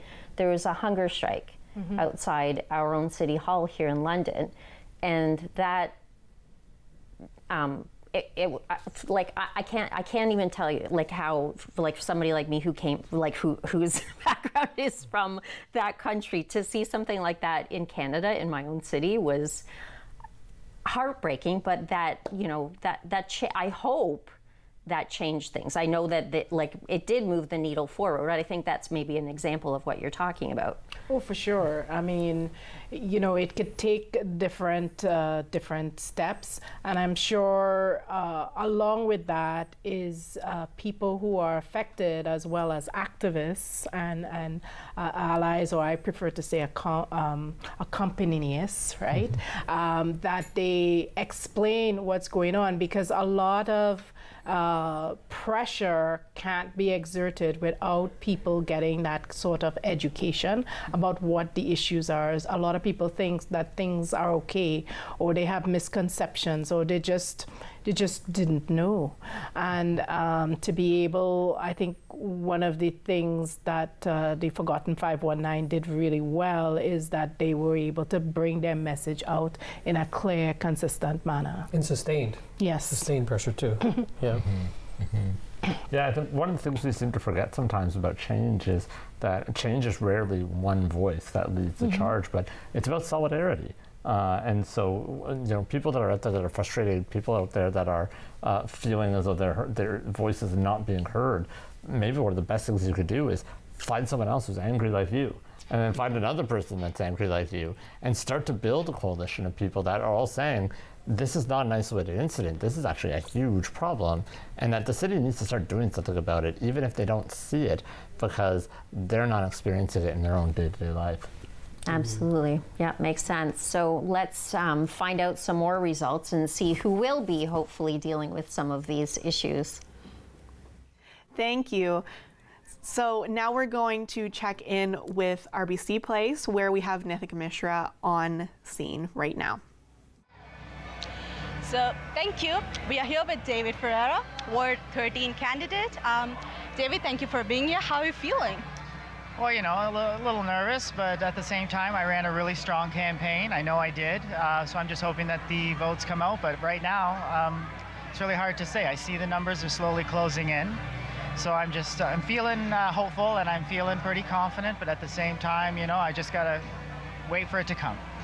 So long days of hard work and effort. How's this campaign process been? Has there been anything new, or how's this process for you has been for now? It's been a lot of hard work. I've definitely been canvassing very hard, hitting the pavement hard. I've been having a lot of fun. Speaking with people has been great. At first, when the campaign first started, you know, I was just listening to what people are saying, what experiences they had, what needs they're looking for, just like issues or concerns or top priorities for the city. And then the second round of the campaign, like literally the second round of the ward, because I did it a couple times over, it was me kind of pitching, you know, like my platform, what I've learned. I put the platform together just from ideas of what I've read, speaking with people, but mostly from input and feedback from everybody, you know, on the ground. And then the third round was just basically like, hey, you know, who you planning on voting for, or have you checked out the platform, and just kind of having, you know, just nice conversations. So if you win this election, so how do you plan to move forward, and how do you plan to follow up with your policies and your promises? Well, I would always say, you know, I would promise to push what I'm trying to push forward on my platform when it comes to housing affordability and homelessness. People who are unhoused, you know, homelessness affects you regardless of what side the door you're on. So, you know, really what I'm trying to do is I'm trying to push those policies through, those ideas through. I really hope that we get other councillors from other wards that are also elected that are like-minded, so we can actually move forward, because London really needs it. So, you know, first, right off the bat, it's a matter of just realizing that we're now a team, regardless of, you know, who we are, different political stripes coming from different wards, and just working on that team mentality and trying just to be a team so we can actually move forward, because London is in desperate need of a very good council right now. Thank you so much, David. Back to the studio. Thank you, Nithika. Now we're going to travel south of London, and we're going to check in with St. Thomas with Mike Vecchio. Here we are with Councillor Jim Herbert. Jim, congratulations, first of all, on the win tonight. Thank you very much. It was a hard-fought election for me. I knocked on over 1,200 doors again, right around the city. Got a lot of good info from the residents, and people seem to like you knocking on the doors and talking to them. So I always figured that was helpful for me, and I'm really looking forward. Congratulations to all the incumbents and to our the two, Tara and Rose, who were elected. Yeah. And I'm happy for Joe. I think Joe's been a good leader for our group, and I know he's looking forward to it too. So, but I'm pretty excited. I have kind of a bad cold, but I'm still pretty excited that I got reelected. So. Well, it's a big night here, Jim. Now, this is your second term. Second term. How do you feel like it's going to be a little bit different on your second term versus what you were learning on your first term? Well, the first term, it took me probably 6-7 months even to feel like I was contributing to the council, because there's so many things to learn, you know, the process, the procedures, and I love to get involved in the community. I attend a lot of the functions, and I'm just want to be involved, and I thought about not running a second term, but I talked to Rita and she said go for it, so and I went. So I'm lucky enough to get reelected from the people, and then thank you to all the people who voted for me, so thank you for sure. Wonderful. Well, the turnout wasn't huge this year once again, Jim, but and we should mention Rita, your wife. I know as a spouse of a politician, it takes a lot to be involved in politics. Oh, for sure. That's for sure. So, right. But she's really helpful, and I don't think I missed 3 or 4 meetings in 4 years. Good. You know, so, but anyway, thank you very much. Well, Appreciate congratulations, Jim. We'll look forward to seeing you again. Thanks, Mike. All Thank right. you. Thank you. Mike Vecchio here at St. Thomas City Hall. We'll be right back with a little bit more. Thank you, Mike. Let's see what's happening in Tillsonburg with Lucas Arger. Thanks, Kate. Here in Tillsonburg, with the unofficial results coming in, people are clearing out, but the unofficial results are in. Mayor is by unofficially 652 votes is Deb Gilvazy, beating out Stephen Mulliner by a fairly decent margin. 6 other councillors in that race were elected as well. Those unofficial results have come in. Chrissy Rosehart, she was here earlier. She talked a little bit about the campaign and how that went for her. And now that she has been reelected with the infrastructure coming in, Tillsonburg is moving in the right direction, according to Chrissy. They do hope to help with the town's infrastructure as well as first responders in fire, ambulance, and police going forward. And for now, I'll send it back to Kate. Thank you, Lucas. We're going to take a look now at some more results. So St. Thomas councillors have been elected. We have Steve Peters, Stephen Wookie, Jeff Kohler, and Lori Baldwin-Sands. They are all incumbents. Gary Clark and Jim Herbert are also incumbents, but new to the council are Rose Gibson and Tara McCauley.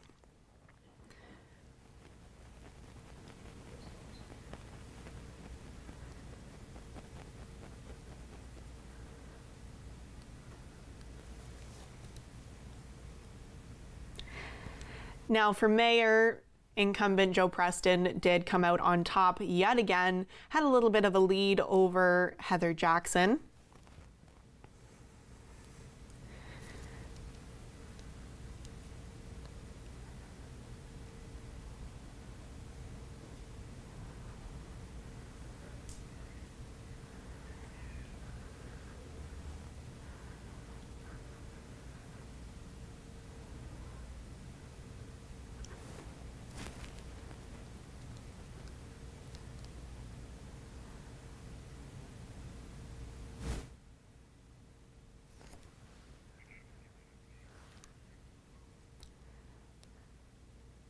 That's what's going on at St. Thomas with the council.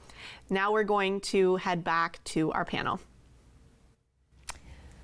So, I guess no surprises in St. Thomas. It seems like a very collegial night. Seems like definitely they've got a good group. People are happy. Well, some people are, I guess the people that voted this time are happy with the direction that that community is moving as well. So not really a change election there. I have a thought. So, well, I have a lot of thoughts. So when I first moved to London, I moved here in the winter time.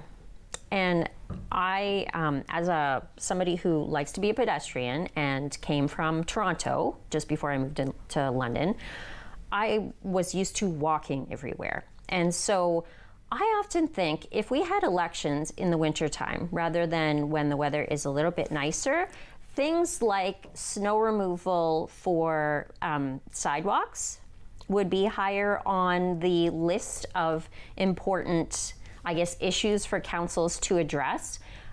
Makes the community more accessible for pretty much everybody, and also makes for a healthier community because you're getting people, engaging in activity all year round. So any issues that, you wish would come up when we have these elections, because that's a hot button for me. Like if we just voted in the winter time when it's all snowy, and we probably maybe would have moved forward on our crisis of housing a little bit sooner, when it's right in your face that people are actually sleeping outside in this weather. Thoughts?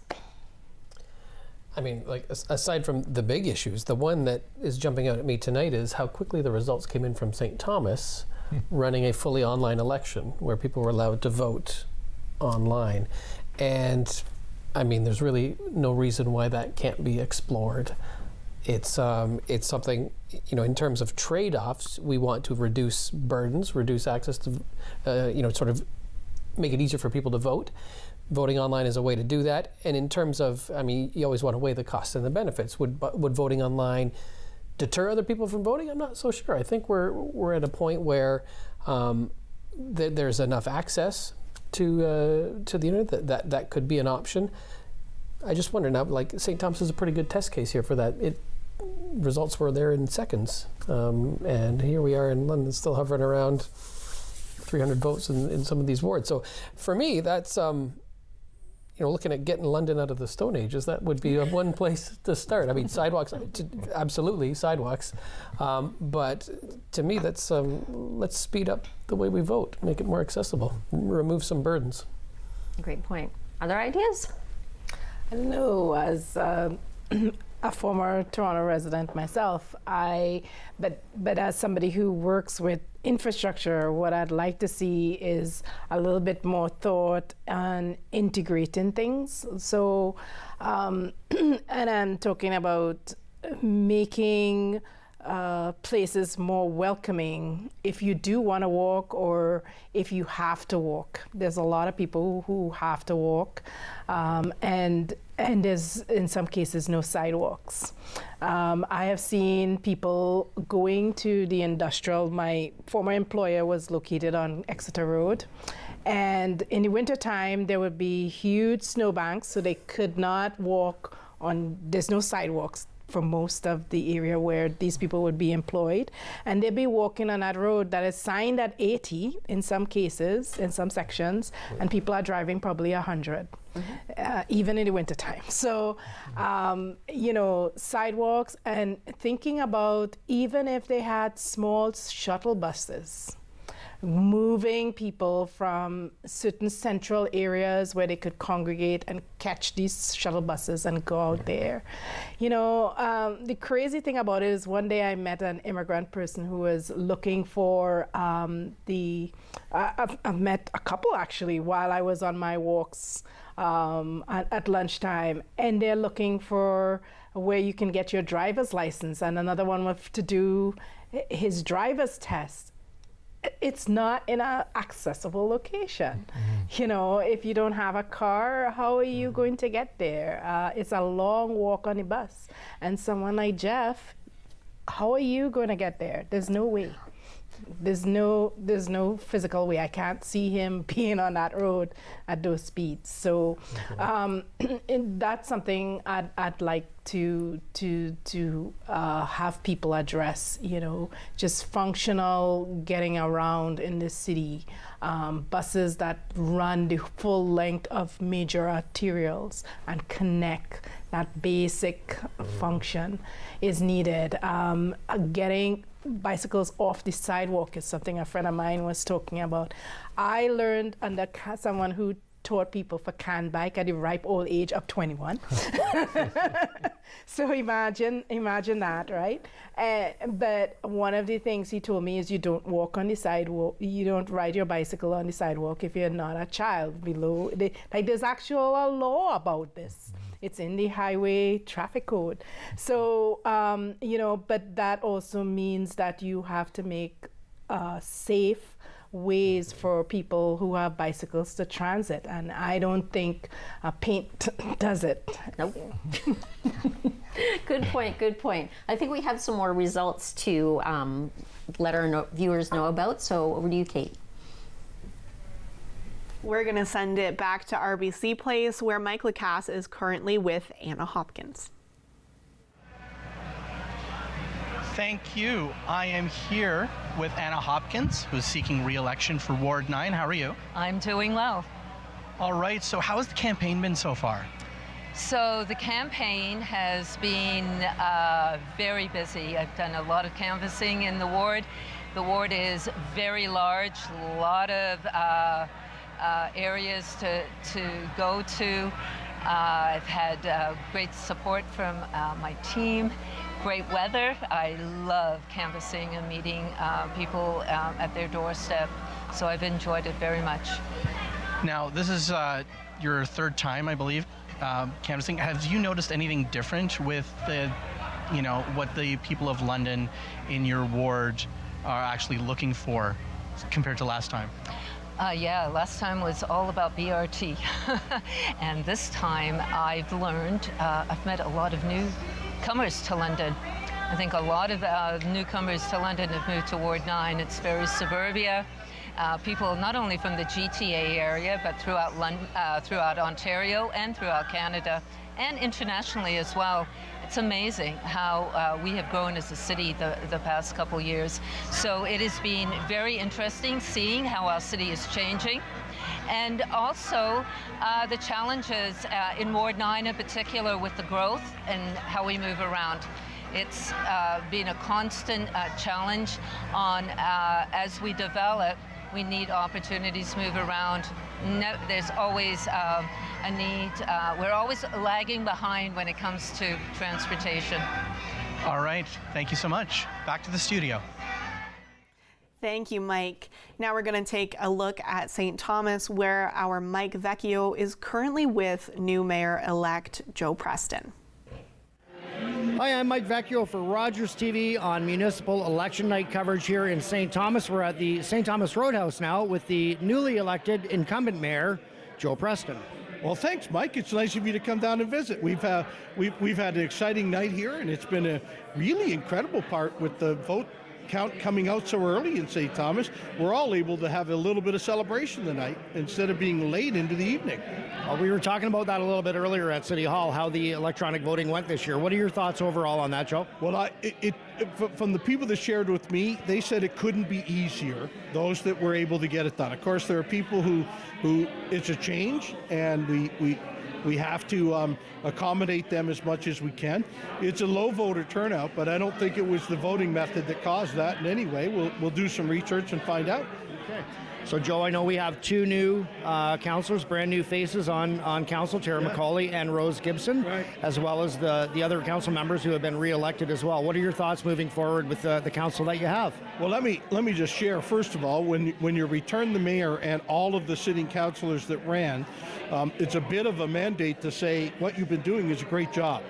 But boy, to also pick up Rose and Tara, Rose Gibson, who has run a number of times in this community, and her and I have worked together on a lot of charitable events from the United Way and a number of other things. And Tara and her business background with the Small Business Enterprise Center be a welcome addition to the council that's already been moving the city forward and will continue to do so. Okay, one last question, Joe, before I let you go and carry on with the festivities here tonight. One thing I noticed is there were a lot of new faces that were running this year and a lot of capable people that I think would have done a good job there. What's your message to those that just fell a little bit short? Well, I'm going to say the same as I said, and it's truly the two names that ran for mayor also. Thank you very much for doing so, for putting your name forward. Serving is not an easy thing to do. But to the other 16 that ran for council, of which I guess 8 didn't make it, do it again. Keep doing it. The answer is what you do in the next 4 years, not what you do in the 3 months before the next election. There's a lot of service needed in St. Thomas. St. Thomas needs your help. Let's all take it every day. There was not a bad candidate in the group and at any level this year. So let's all work together to make St. Thomas a better place. And that's why we say St. Thomas proud, Joe. Yes, agreed. And it's what keeps us going and keeps us growing. So we'll just keep doing it. Thanks, Michael. Perfect. Thanks very much to Mayor Joe Preston for the City of St. Thomas. I'm Mike Vecchio here on Rogers TV. Thank you, Mike. We're now going to go back over to Woodstock with Joey Langdon, who is currently with new Mayor-elect Jerry Accioni.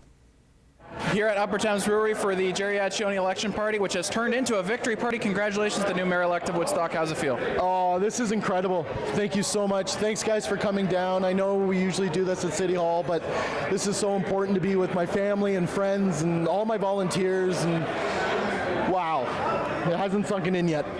One of the toughest campaigns, one of the closest campaigns in history, eyes from all over the province on you. How did that feel, having eyes from all over? Well, that was the tough part. I don't recommend that to anybody with a heart at all, because that was tough, especially with the start, but we came back and we did the job. Yes. So it quickly became a 3-horse race that then became a 2-horse race all night. You were with Hilderly and Scalise. What wasn't around was the incumbent Trevor Birch. How did that feel, having a race sort of where the incumbent was out of it, yet still kind of hanging around in the spotlight? Well, you know what? I'm gonna right off the bat just say to thank you to all the press. I mean, it's brought so much of everybody to Woodstock. Maybe not for the best of reasons, but let's use that to our advantage now. Woodstock is on the map. We are going to do great, even better things now, and congratulate everybody that ran. So obviously, it's a new start with you. Not a fully new start because you were on the council, but a new start. What can the average person here in Woodstock expect from Jerry Accioni as mayor? Right off the bat, I'm going to be a lot more transparent and open. You're going to see a lot more stuff coming out of City Hall. That's been my biggest goal from the get-go. No longer do I have to worry about somebody telling me I can't post that or I can't say that or anything else. Guess what? I can now, and I will, so I'm going to keep you informed and follow along. Obviously, this wasn't the only election happening here in Woodstock. There were others. Were you paying attention to the other elections, and how do you feel about the other results? The results were not too surprising. You know, it kind of flip-flopped there a little bit, but I got to be honest with you, at one point, I kind of turned everything off, and it was so close for that mayor's race that it kind of hyper-focused me. So, yeah, I'm blown away right now. So obviously we see a lot of people around here. You have your team. Someone took your phone away for now. Yeah. So how did it feel with your whole team here? Oh, man, I don't know how many people were here, but this is where I should be. This is where I wanted to be. Again, with my family, my friends. My niece even came down from Ottawa and surprised me today, and she works first thing in the morning. So this is just, it's like a movie. Come from behind, and we did it. We won.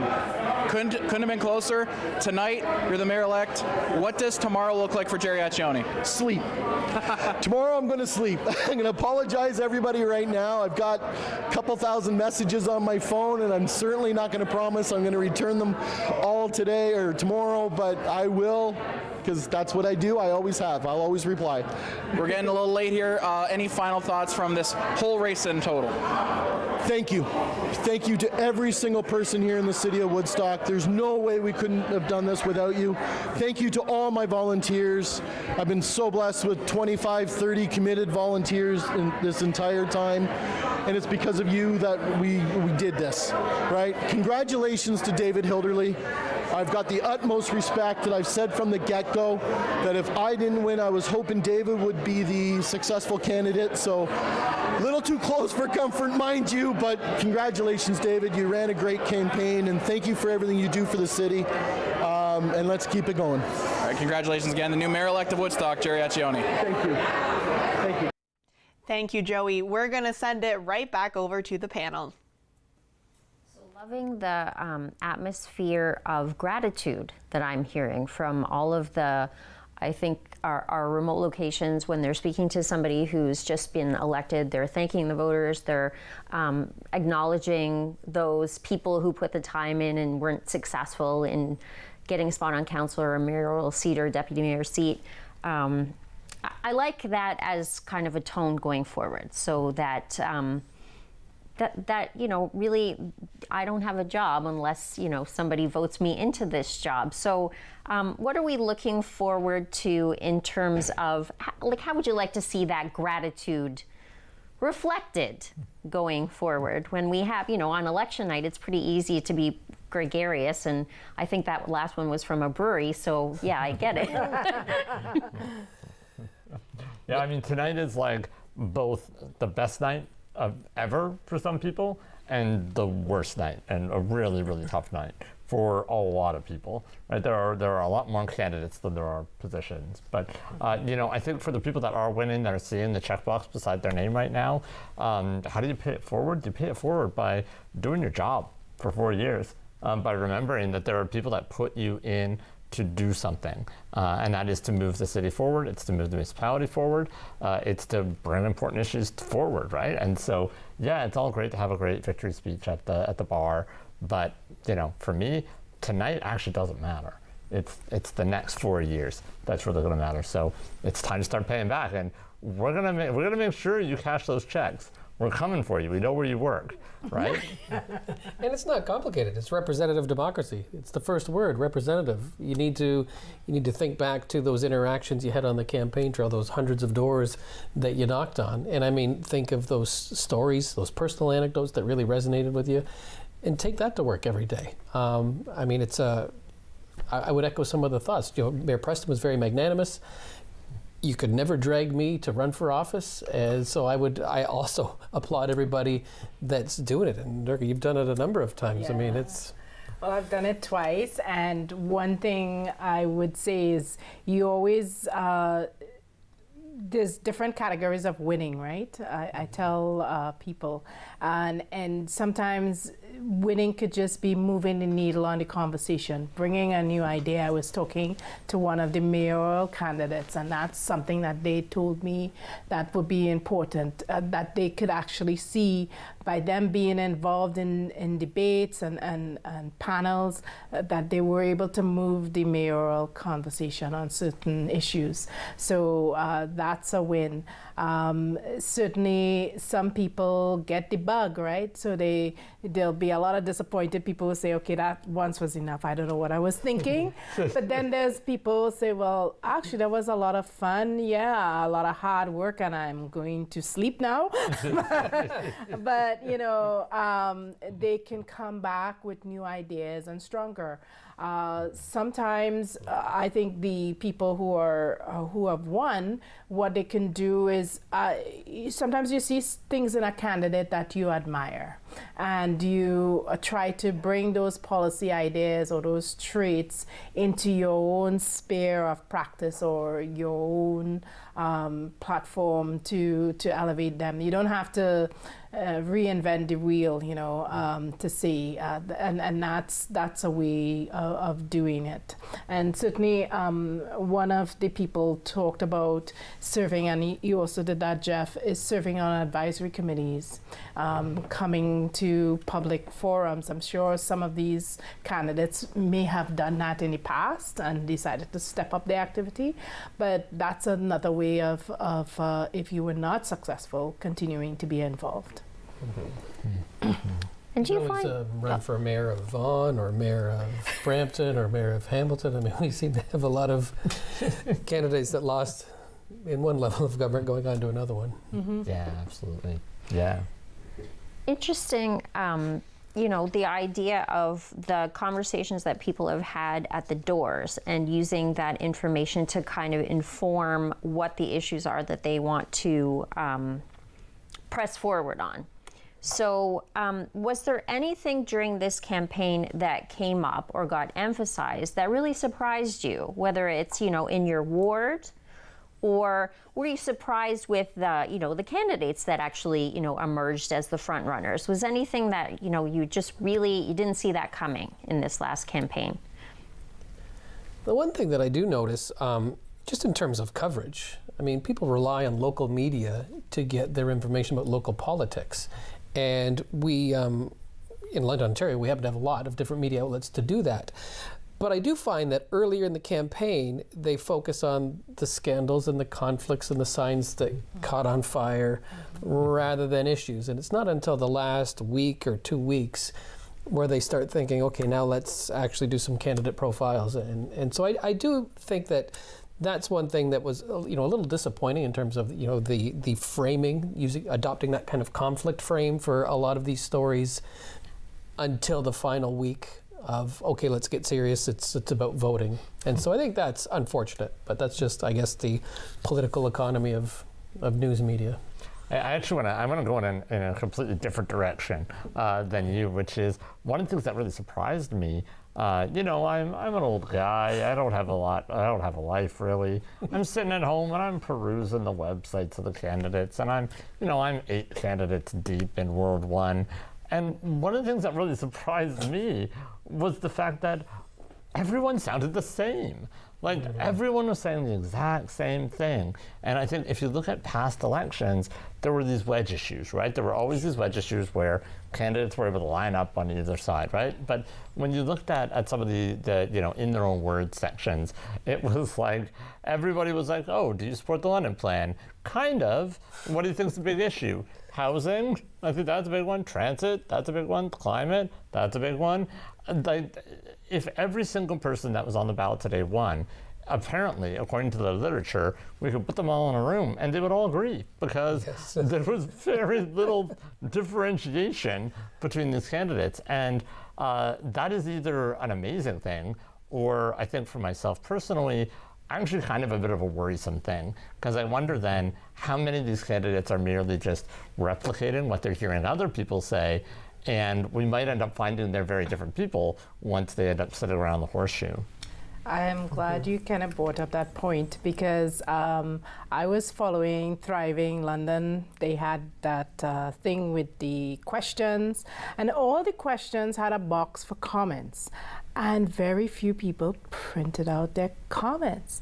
So how are we going to distinguish what you really believe in, or the nuance in your answer, if it didn't, if it was a kind of answer that sort of raised a red flag or got a red box, as Thriving London was doing. That was disappointing. As a woman, and I said I attended about a couple of the Urban League debates, I was disappointed at some of the candidates' responses to the question about safety. Safety doesn't just involve the police. It involves, nobody mentioned practical little things that you could do, like improving lighting. Perhaps having a bus route. I know that just like Toronto, you can request a stop, but perhaps say that and let other people know that it's available, right? Other options could be the way that we design our roads, right? So that people have good visibility, that there isn't darkness. Having support services for certain marginalized groups, so that they don't feel like they're going to be excluded. That's also a part of feeling safe. So, I don't know, again, I don't know if this harks back to what I was speaking about earlier, that there was an absence of coaching. I know Virginia Rindley, a former counselor, props to her, advertised on social media that she would coach some candidates. But I would strongly advise neophytes in the future to do something, watch what your opposition is doing, and try to do something that bring a platform that distinguishes yourself. That is one of the interesting things, just building on what Jeff was talking about, and maybe, a thing that I was a little disappointed about as well when I would attend a debate or watch a debate, is just a lot of the same things were being said, and there wasn't a lot being said about them. Like, I feel like maybe if a lot of the candidates did go to candidate school, they went to the same one and they were all like sharing notes, because there was like, like housing, for example, there was a lot of pearl clutching and wringing of hands about the problem, but I don't recall hearing at any of the debates that I listened to or attended one constructive or practical or implement, like one even small solution that's doable that somebody could. I'm thinking back to like Sean Lewis was a new city councilor last time, and so he one of the first issues he decided to tackle, it had to do with tow trucks. I don't know if you remember this one. It's a long time ago, right? But it was a very small issue, but it was very important to him, and he felt like it was very important to his ward. And it was very small, practical one thing. I didn't hear that one time on any issue from any candidate. Like, give me one thing that you're going to do in particular about this one big issue that everybody agrees is the biggest issue we're all facing. I didn't hear a constructive point. And is that something we have to wait until we all get together on? Or because I feel like if us four are sitting together here, we're going to come up with some like one constructive idea. We're going to like sell that thing. And I just didn't hear one. Is it too divisive? Are you afraid of losing votes if you come up with a strong idea like that? Well, I think you nailed it, right? You said a key word there, which was campaign school. We're not going to counselor school. What we're really doing often when people are getting into politics is we're teaching them how to run a campaign. And so what we're really teaching them is marketing. And the best thing about marketing is you don't give away the secret sauce for free, right? You sell that. And so really what people are learning is how to sell themselves. And one of the ways to sell yourself is talking platitudes so that no one can lock you down on anything. This is a real problem in politics right now because it's, people will blame the media, and this is rich because I'm on, a media empire that is Rogers London here saying this, but I'm going to blame the darn kids. This is the social mediaification, I think, of politics, right? Where people are used to throwing out tweets, and in a tweet, you don't have enough characters to say, I'm going to fix housing by doing X, Y, and Z. All you have enough room is to scream, those old guys, they did housing wrong. I'll do housing right. Like, retweet, comment if you like what I've said. And we're seeing that cascade down through all of our levels of government. And the result is we're electing people that we know how they sound, but I don't think we necessarily always know what they think. Mm-hmm. Just try not to get dragged. Is not really the messaging you're looking for if you're trying to differentiate.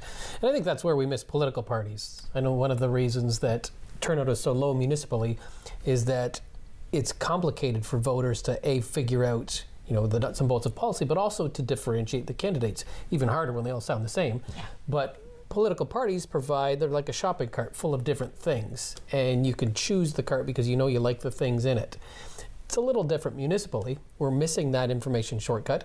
Also from the candidate side, you're missing that infrastructure to help you to learn how to run your campaign, to learn how to conduct your messaging with your issue focus, rather than, again, the generic platitudes that mimic everyone else. And so, I mean, in that environment, the one that Jeff's describing, what are people voting on? I mean, if you're voting on character, I mean, maybe that's a good thing, that people are trying to pick the candidates that they really respect or like, but beyond that, I mean, are you just rolling the dice? I don't know how you can make an informed decision that way as a voter.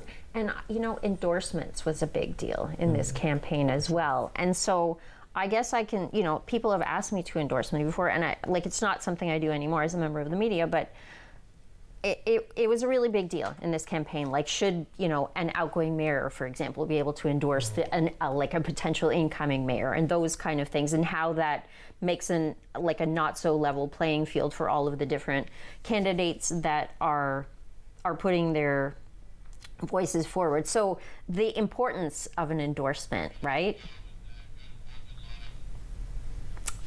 Your thoughts on that? Well, I personally, I would only give endorsements to someone I know. and someone did ask me for an endorsement. I didn't get around to doing it, but I would have no problem if it went out into the world because I know that person. I know what they're capable of. But the same thing is if an organization endorses you. But at the end of the day, I think that might influence a certain group of voters who are very, who might be in with that person or that organization. And so tactically it might be good, but there's no substitute for going to the doors and building that knowledge where people can ask you questions, where you can respond, and how responsive are you when people email you or something like that. And so I do have some news for you. So we do have some, we're going to go live to one of our successful candidates in this campaign. So I think you're going to want, and I apologize for interrupting, Durka, but over to you, Kate. We're going to throw it straight over to Josh Morgan. It's been a long haul. I've never worked harder. I've never took anything for granted. I was called a front runner. I was called a favorite. But that was never how myself or my team treated this campaign. You're hearing this so-called victory speech, but we wrote a concession speech because we, at the utmost, respect democracy at its core. We ran our campaign in the way that I intend to be mayor. This is about priorities over praise, substance over style, and action over accolades. Despite public perception, despite sometimes combative tones, despite the negativity on social media, I fundamentally believe, now more than ever, that politics and municipal government, when done with humility, when done with honor, when done with compassion and commitment, is a force for good in our community.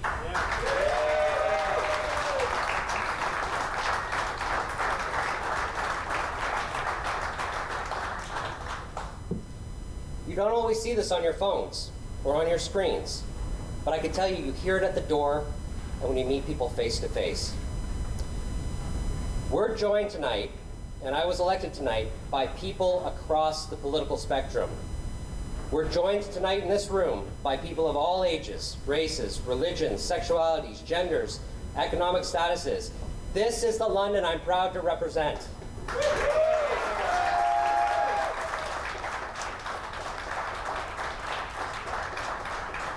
If we share nothing else in common, you share with me the conviction that London, Ontario, our city, our home, not only has immense opportunity, but together immense capacity to meet and conquer the challenges before us.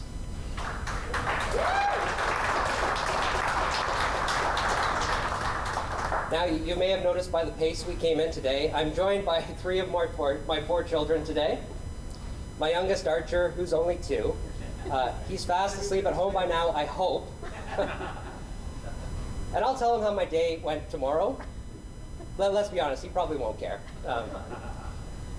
He'll want to have a snack. He'll want to play with cars.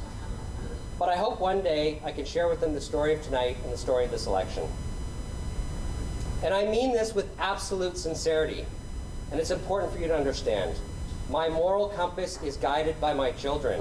When I say politics is a force for good, I am undeniably influenced by the moral and ethical example I set for my children.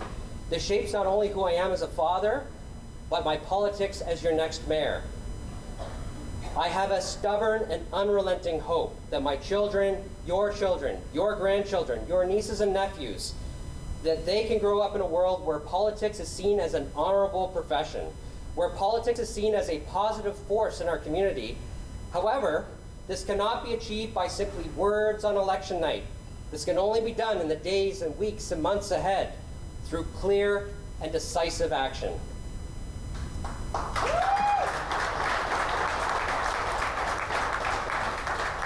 Now, and I embarrass her every time, my daughter Ainsley's on the end, and Ainsley and I watch movies together. And we were watching a movie, maybe you remember which one, And there was an epic speech in it, an epic speech. And I said to Ainsley, I was like, that sounded like a good speech. I should take some notes for that. And she said to me, and I quote, "Speeches are just words, Dad.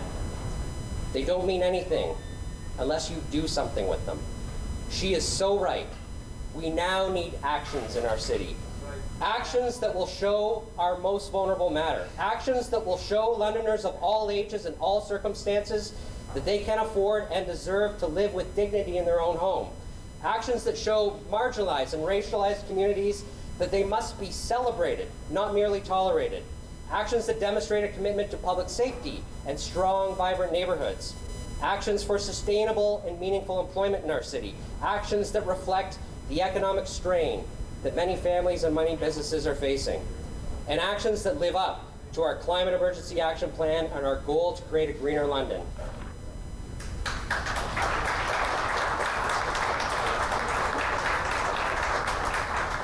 But you know what else? Of all those actions I mentioned, this is something that there is near unanimous agreement on these issues. While campaigns can be diverse and contentious, pretty much everybody who puts their name forward during a campaign this time talked about the issues I just mentioned. These are issues fundamentally important to Londoners. That was true of the mayor's race, and that was true about races in the 14 wards across the city. And I think it's exceptionally rare in any political context that there is near unanimous agreement on the issues our city faces. While we may differ on the solutions, we may also differ on how to address these issues. We know that these are the key issues that our city faces. And that's really what excites me about the coming term of council. We will be dealing with issues, not insults. There will be widespread agreement on these issues. Our task, our responsibility, and our collective challenge is to determine the most effective solutions. As mayor, that is my focus. As mayor, I pledge to respect that while my voice may be an important one, it is not the only one. Each of my 14 new colleagues will be representatives of tens of thousands of Londoners, each with their own ideas, their own beliefs on how to address the most pressing issues in our city. And I intend to serve as a mayor for all Londoners. Londoners who voted for me, Londoners who voted for someone else, and Londoners who didn't vote at all. They say if you don't vote, you can't complain. Well, I say the same is true for those in politics. If you don't inspire, if you don't follow through, if you don't deliver, then we can't complain either. I believe those elected tonight, including myself, are ready to meet the moment before us. We are ready to deliver like never before for all Londoners. Now, this election wasn't about me, and it wasn't about those here tonight. It was about all of us together. And that's what the next 4 years will be like. Us working together to solve our city's collective challenges. I ran for mayor because I want to make life better for all families, including yours. And I wholeheartedly believe in our collective ability to do just that. Together, I know we can lead our city towards a more prosperous, excuse me. You can tell I was talking to my kids a lot in the hotel room tonight. Together, I know we can lead our city towards a more prosperous future and a better quality of life for all Londoners. See, Ainsley, even I stuck with 3 words, speeches. Thank you for granting me the honor and the privilege to serve as London's 65th mayor. I am grateful and I am beyond humbled. And I want to share with you, on that note of being humbled, just a personal story about this morning. We were getting ready for the day, and I said to Ainsley when we got up, it's a big day today. She said, Dad, I know. My wife Melanie said, we've been waiting for months and months for this day. And Ainsley says, I know. It's the day I get my glasses.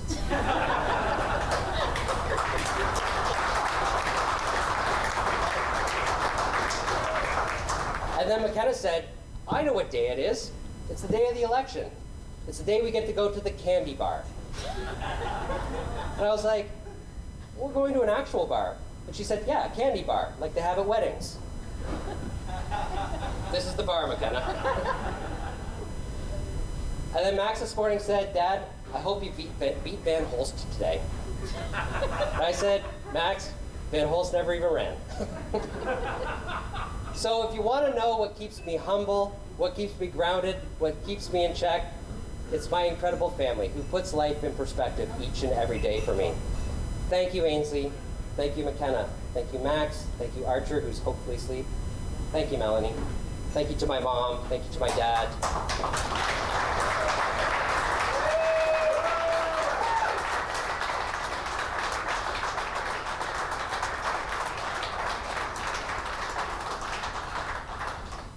There is absolutely no way I would have been able to serve as city councilor for the past 8 years, or be able to serve as budget chair, or be able to serve as deputy mayor without the support of all of those individuals and so many more. But my family allows us to do what we need to do. My mom, as you know, my wife Melanie has a very busy career too as an elementary school principal.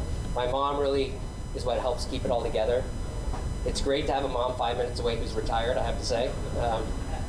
But thank you so much for everything you do. And to my incredible campaign team who's here tonight, and all the volunteers who helped through this campaign all the way through, thank you, thank you, thank you so much. That's not for it.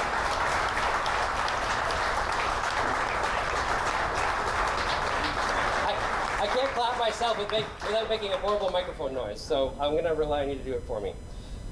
This last thank you really is from the bottom of my heart, and it's a thank you to London, Ontario. Thank you so much for your confidence. Thank you for your support. Thank you for believing in me. I won't let you down. Now it's time to get to work. Thank you, London.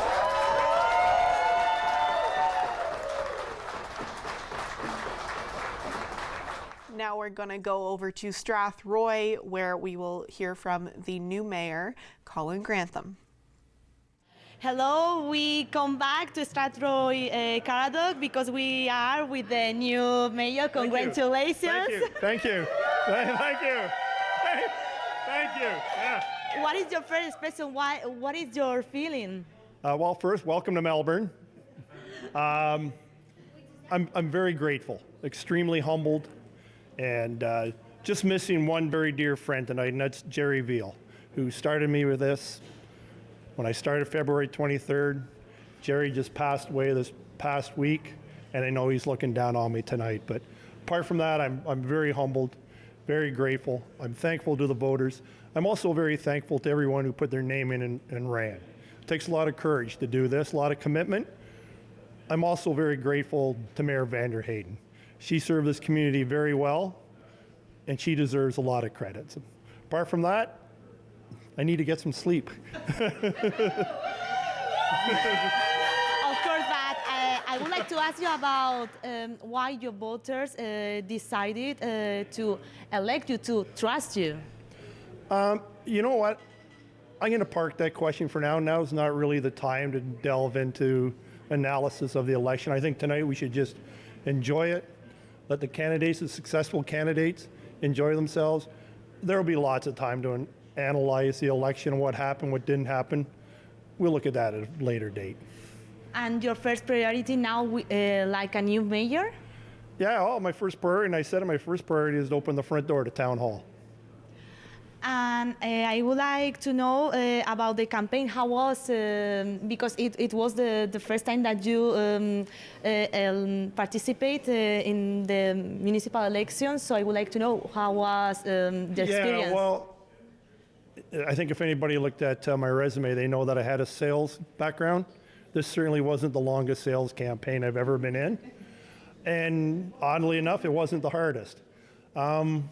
I started this February 23rd. I was committed and worked right to the very end. Today I was even taking calls, but it was an enjoyable experience. I really enjoyed it, met a lot of great people, and I have great faith in this community. Thank you, Colin Grantham. Congratulations again. Now back to the studio. Thank you, Gracia. We are going to send it right back over to our panel. All right, so I had to interrupt you, Durka, because that was big news. Probably not hugely surprising about, so Josh Morgan, no relation, has been elected mayor of London. So I'd like to get first reaction from you, Durka. Well, you know, I guess incumbency matters, right?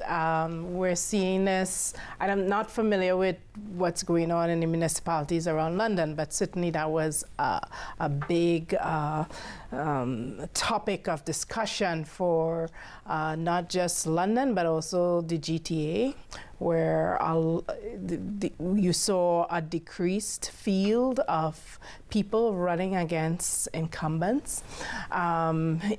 What I did notice over the time is that you had one strong challenger or a challenger that built a lot of strength along the campaign, but still wasn't able to overcome what what Josh was able to accomplish tonight. And we see another potential, which I'm happy to see, Sandy Thomas in third place. So I think, from what I hear of Josh, he's been an even keel and perhaps a well-known name. That's been there. He's done the work, and certainly he himself expressed it in his speech that he didn't take things for granted, that he worked as hard as he could to earn the vote of Londoners, and you can see that in the vote spread.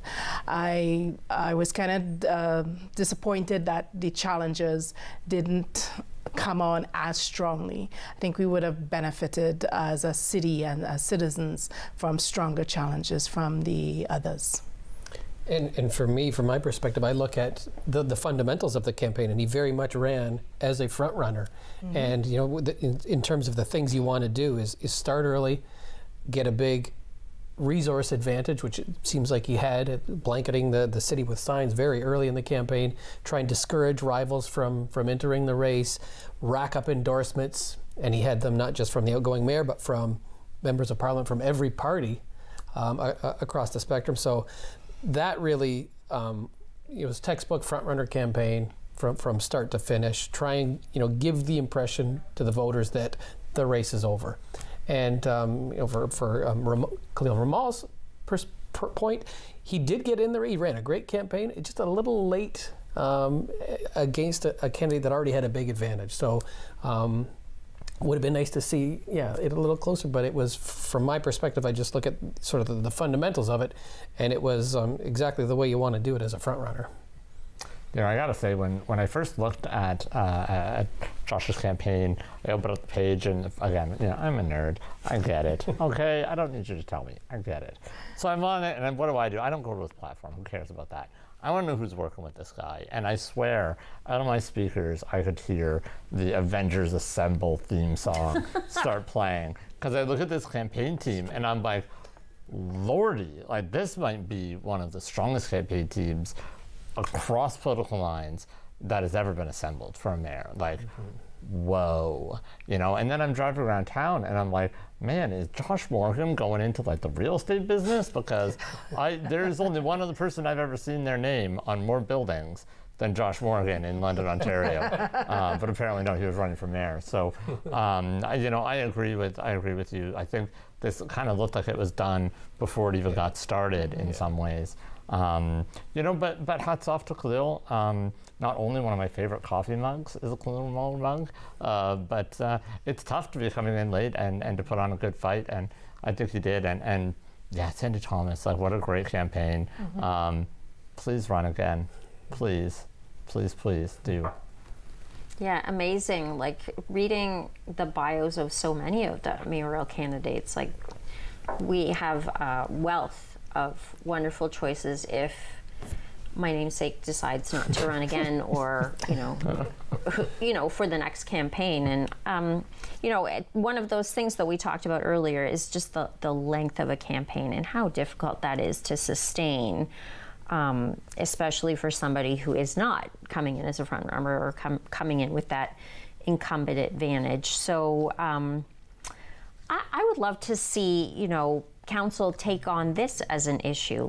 If we really aren't just paying lip service to the concept of potentially trying to make our council a little bit more representative of the electorate and the people of London or the different cities and municipalities around southwestern Ontario.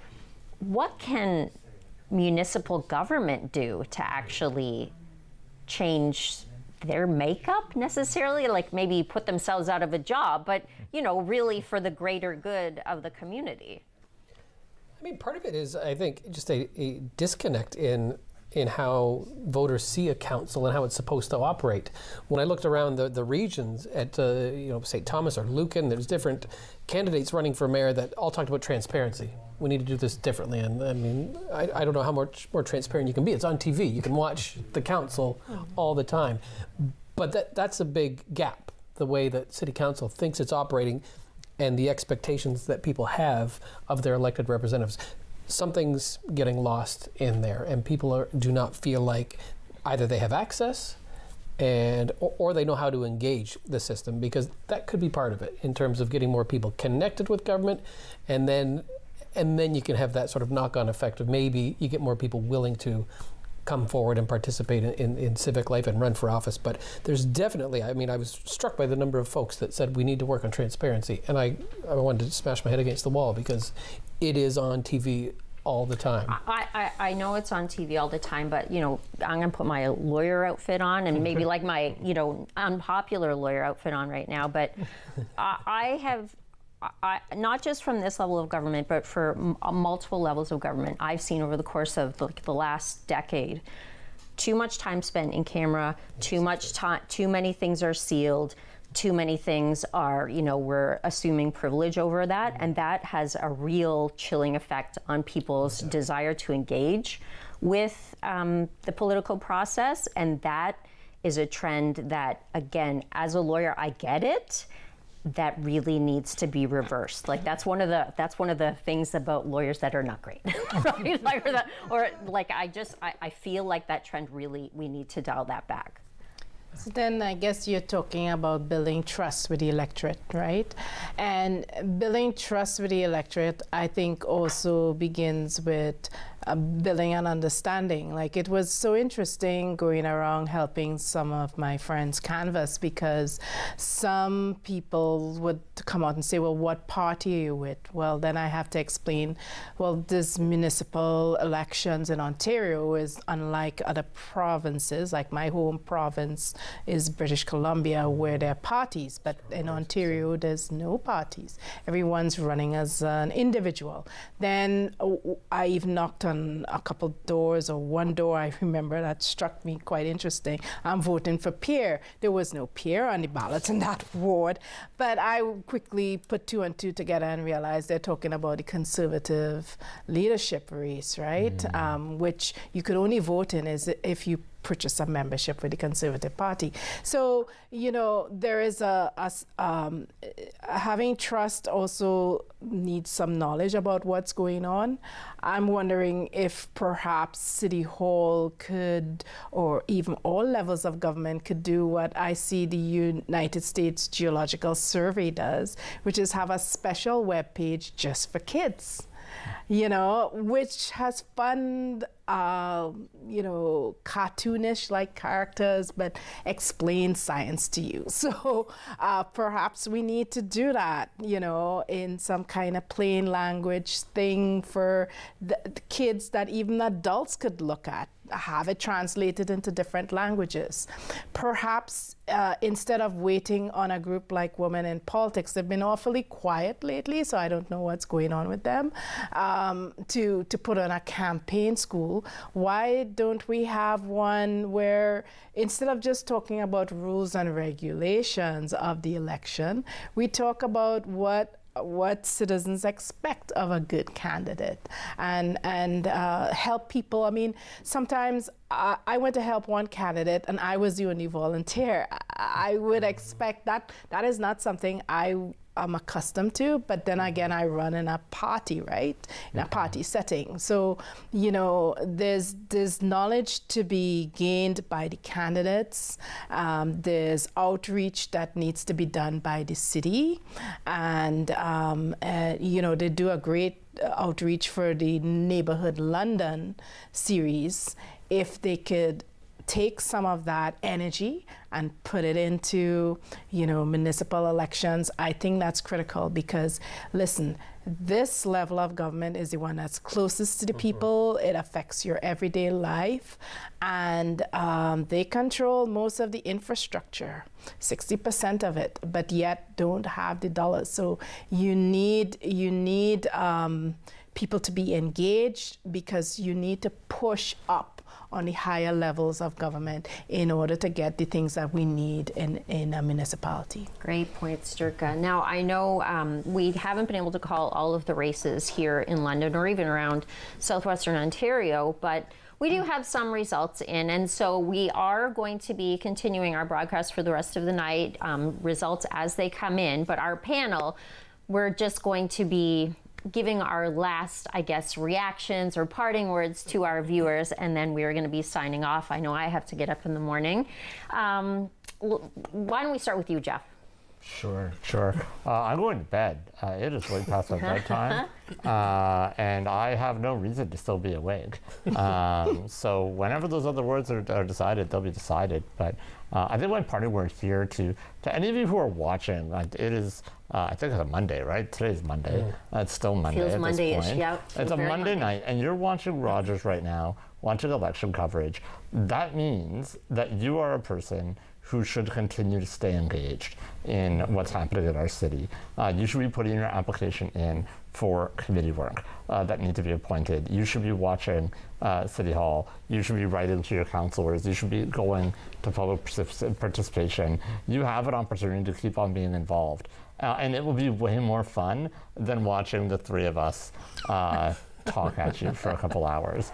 And it'll have even more impact on this world. So City Hall has doors that are not locked during the day, so enter it and make use of the services, make your voice heard. We need Londoners now more than ever to do that. Great points, Jeff. How about you, Matt? I just want to echo some of that. I mean, 95% of democracy happens between elections and not at election time, although granted, we've had a lot lately. So it may not seem that way. But yeah, you need to find a way to engage the process between elections because that's where most of the work happens. Absolutely. And Durka, final thoughts? Yeah, well, I want to say to people sitting at home, if you have any special expertise, like earlier last week actually, I was asked about why should engineers be involved in politics, and I said you don't have to actually have your name on the ballot like I have. You can say there is a new bridge coming in and you think that the orientation is not right, or there's something special that you have expertise in, whether planning or health, whatever it is, come and make a presentation at City Hall to inform your fellow citizens. And I emphasize that word citizens instead of taxpayers. I don't know if you guys spoke about that before, but we need to take care of the whole body, and that includes people who might not yet be able to pay taxes because they're too young or just born, or they're newcomers to our city. There's a wonderful vision that we need to have, and we need all voices at the table. So don't be discouraged about the election results. If you don't see yourself reflected, there are other avenues and pathways where you can get engaged. And one of them is this show that I have on Rogers TV, which is LDN ONT TV. Initially, it was a strictly politics-focused show. Over the last couple of years, we've really tried to modify it and bring more community voices, all kinds of voices, all kinds of issues. In particular, I love to emphasize and really elevate the voices of young people. So if you want to get politically engaged, there's lots of ways to do it. Start your own social media site, interview candidates, or maybe reach out to me and you could be my next guest on LDN ONT TV. So that's my plug for my show. I'm Brona Morgan. Thank you so much, panelists. We're gonna send it back to Kate for final thoughts. Thank you so much to our panelists tonight. Once again, as we are kind of starting to wrap up, we do understand that there are other races still happening, but we will have full page results tonight and into tomorrow morning as we sign off. So we are going to go through full page results here for all of the areas. We have Sean Lewis and Mike Yonecki. Sean Lewis was re-elected. He is the incumbent of Ward 2. He had a significant lead over Yonecki, but he did come out on top. Some of the other candidates for Ward 3 were Peter Cuddy, Bob Wright, Prab Gill, and Ainsley Graham. So, and then we have one final one with Kissimmee. For Ward 4, we had Susan Stevenson, Matt Nicolatis, Jared Fisher, Stephen William. We're still waiting on numbers for these ones. Ward 5, we had Jerry Pribble and Connor Pierotti. Ward 6, Samuel Trasau, Miriam Hamu, who is the incumbent, and Becky Williamson. Ward 8, Stephen Lehman, Colleen McCauley, Dohill, and Patrick O'Connell. Steve Lehman has been elected as the incumbent. Anna Hopkins has been elected for Ward 9, also the incumbent, followed by Mario Josic, Bakar Khan, and Veronica Marie Warner. She did have quite a big lead over them. Ward 9, we also had Jacob Novick. As mentioned, your London mayor has been elected with Josh Morgan with a pretty big lead over Khalil Ramal. We also had Sandy Thomas and Joanne Nichols in there. We also had Sean O'Connell, Daniel Jeffrey, Dan Leonard, Brendan Ellis, Norman Miles, and Carlos Murray. St. Thomas councillors all elected are Steve Peters, who was an incumbent, Stephen Wookie, also an incumbent, Jeff Kohler, and Lori Baldwin-Sands, those two also incumbents. We also had Gary Clark and Jim Herbert, also incumbents, and new is Rose Gibson and Tara McCauley. Other people who were up for election are Earl Taylor, Devin Church, Sean Denier, Harold Schrader, Timothy Hedden. And St. Thomas Mayor was incumbent Joe Preston. He had a good 3,000 lead over Heather. Strathroy Caradoc, Ward 1, John Brennan, Steve Pelkman, Donna Pammer, and Frank Kens were all nominated. 3 of 4 of them are incumbents for the position. We also had Matt Hall, Michelle Gallant, Stephen Derbyshire, and Gregory Tobin, who were also up for election. In Ward 2 for Strathroy, we had Sandy Hipple, Brian Derbyshire, and Greg Willsey, which were all elected. Sandy Hipple was an incumbent. We also had Sherry Facenda. Terry Whalen, Dale Vienne, and Tina Burden were also on the list. For Deputy Mayor, Mike McGuire did beat former incumbent, not by a whole lot though. So Mike McGuire will be your new Deputy Mayor for Strathroy. Mayor, as we saw, was Colin Grantham, followed by 2,000 votes behind Joanne Vander Heiden, who was the incumbent. Daniel Burdan and Brad Bach were also on the list. For Tillsonburg Councillor, we have Dave Bears, Chris Parker, Kelly Spencer, and Pete Luciani. We also have Bob Parsons and Chrissy Rosehart, who were all elected. Other candidates were Cedric Tomiko and Cindy Allen.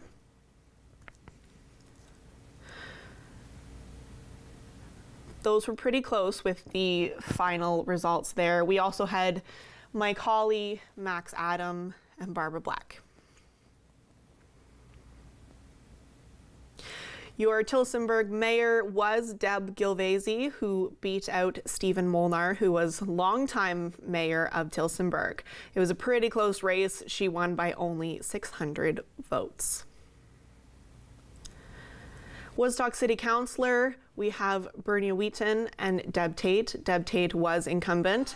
We also have Kate Leatherbarrow, Liz Wiesmer Van Meer, Connie Lauder, and Mark Schadenberg for Woodstock Councillor, who were all elected. Other candidates were Jay Pember, Jaspreet Sandhu, Dwayne Kamala Thomas, and Wes Mazur. Those were all pretty close numbers so far on there.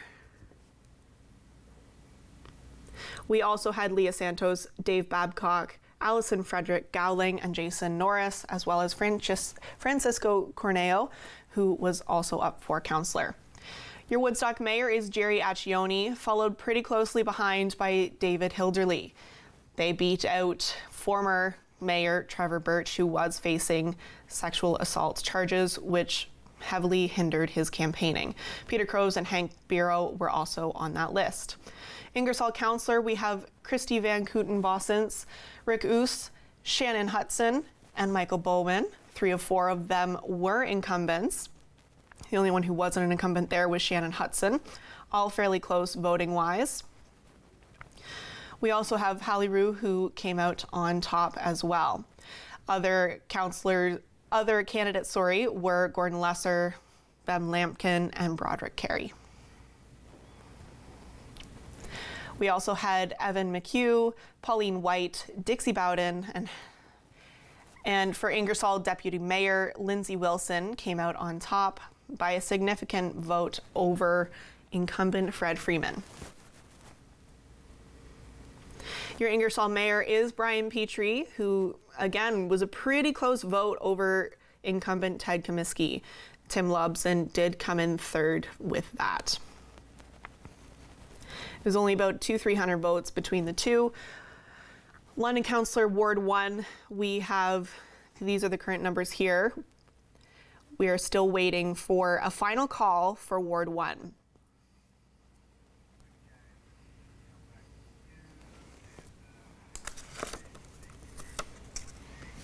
Thank you so much for tuning into our show tonight. I would like to send out a big thank you to our reporters, Mike Lacasse, Nithika Mishra, Mike Vecchio, Joey Langdon, Lucas Arger, Gracia Espinosa, as well to our panel, Brona Morgan, Matt Farrell, Jeff Preston, and Dirka Prout. I've been your host, Kate Otterbein. Thank you so much for tuning into our show. Just another reminder, there are still races going on. As the night progresses and into tomorrow morning, there will be full-page results available on this channel.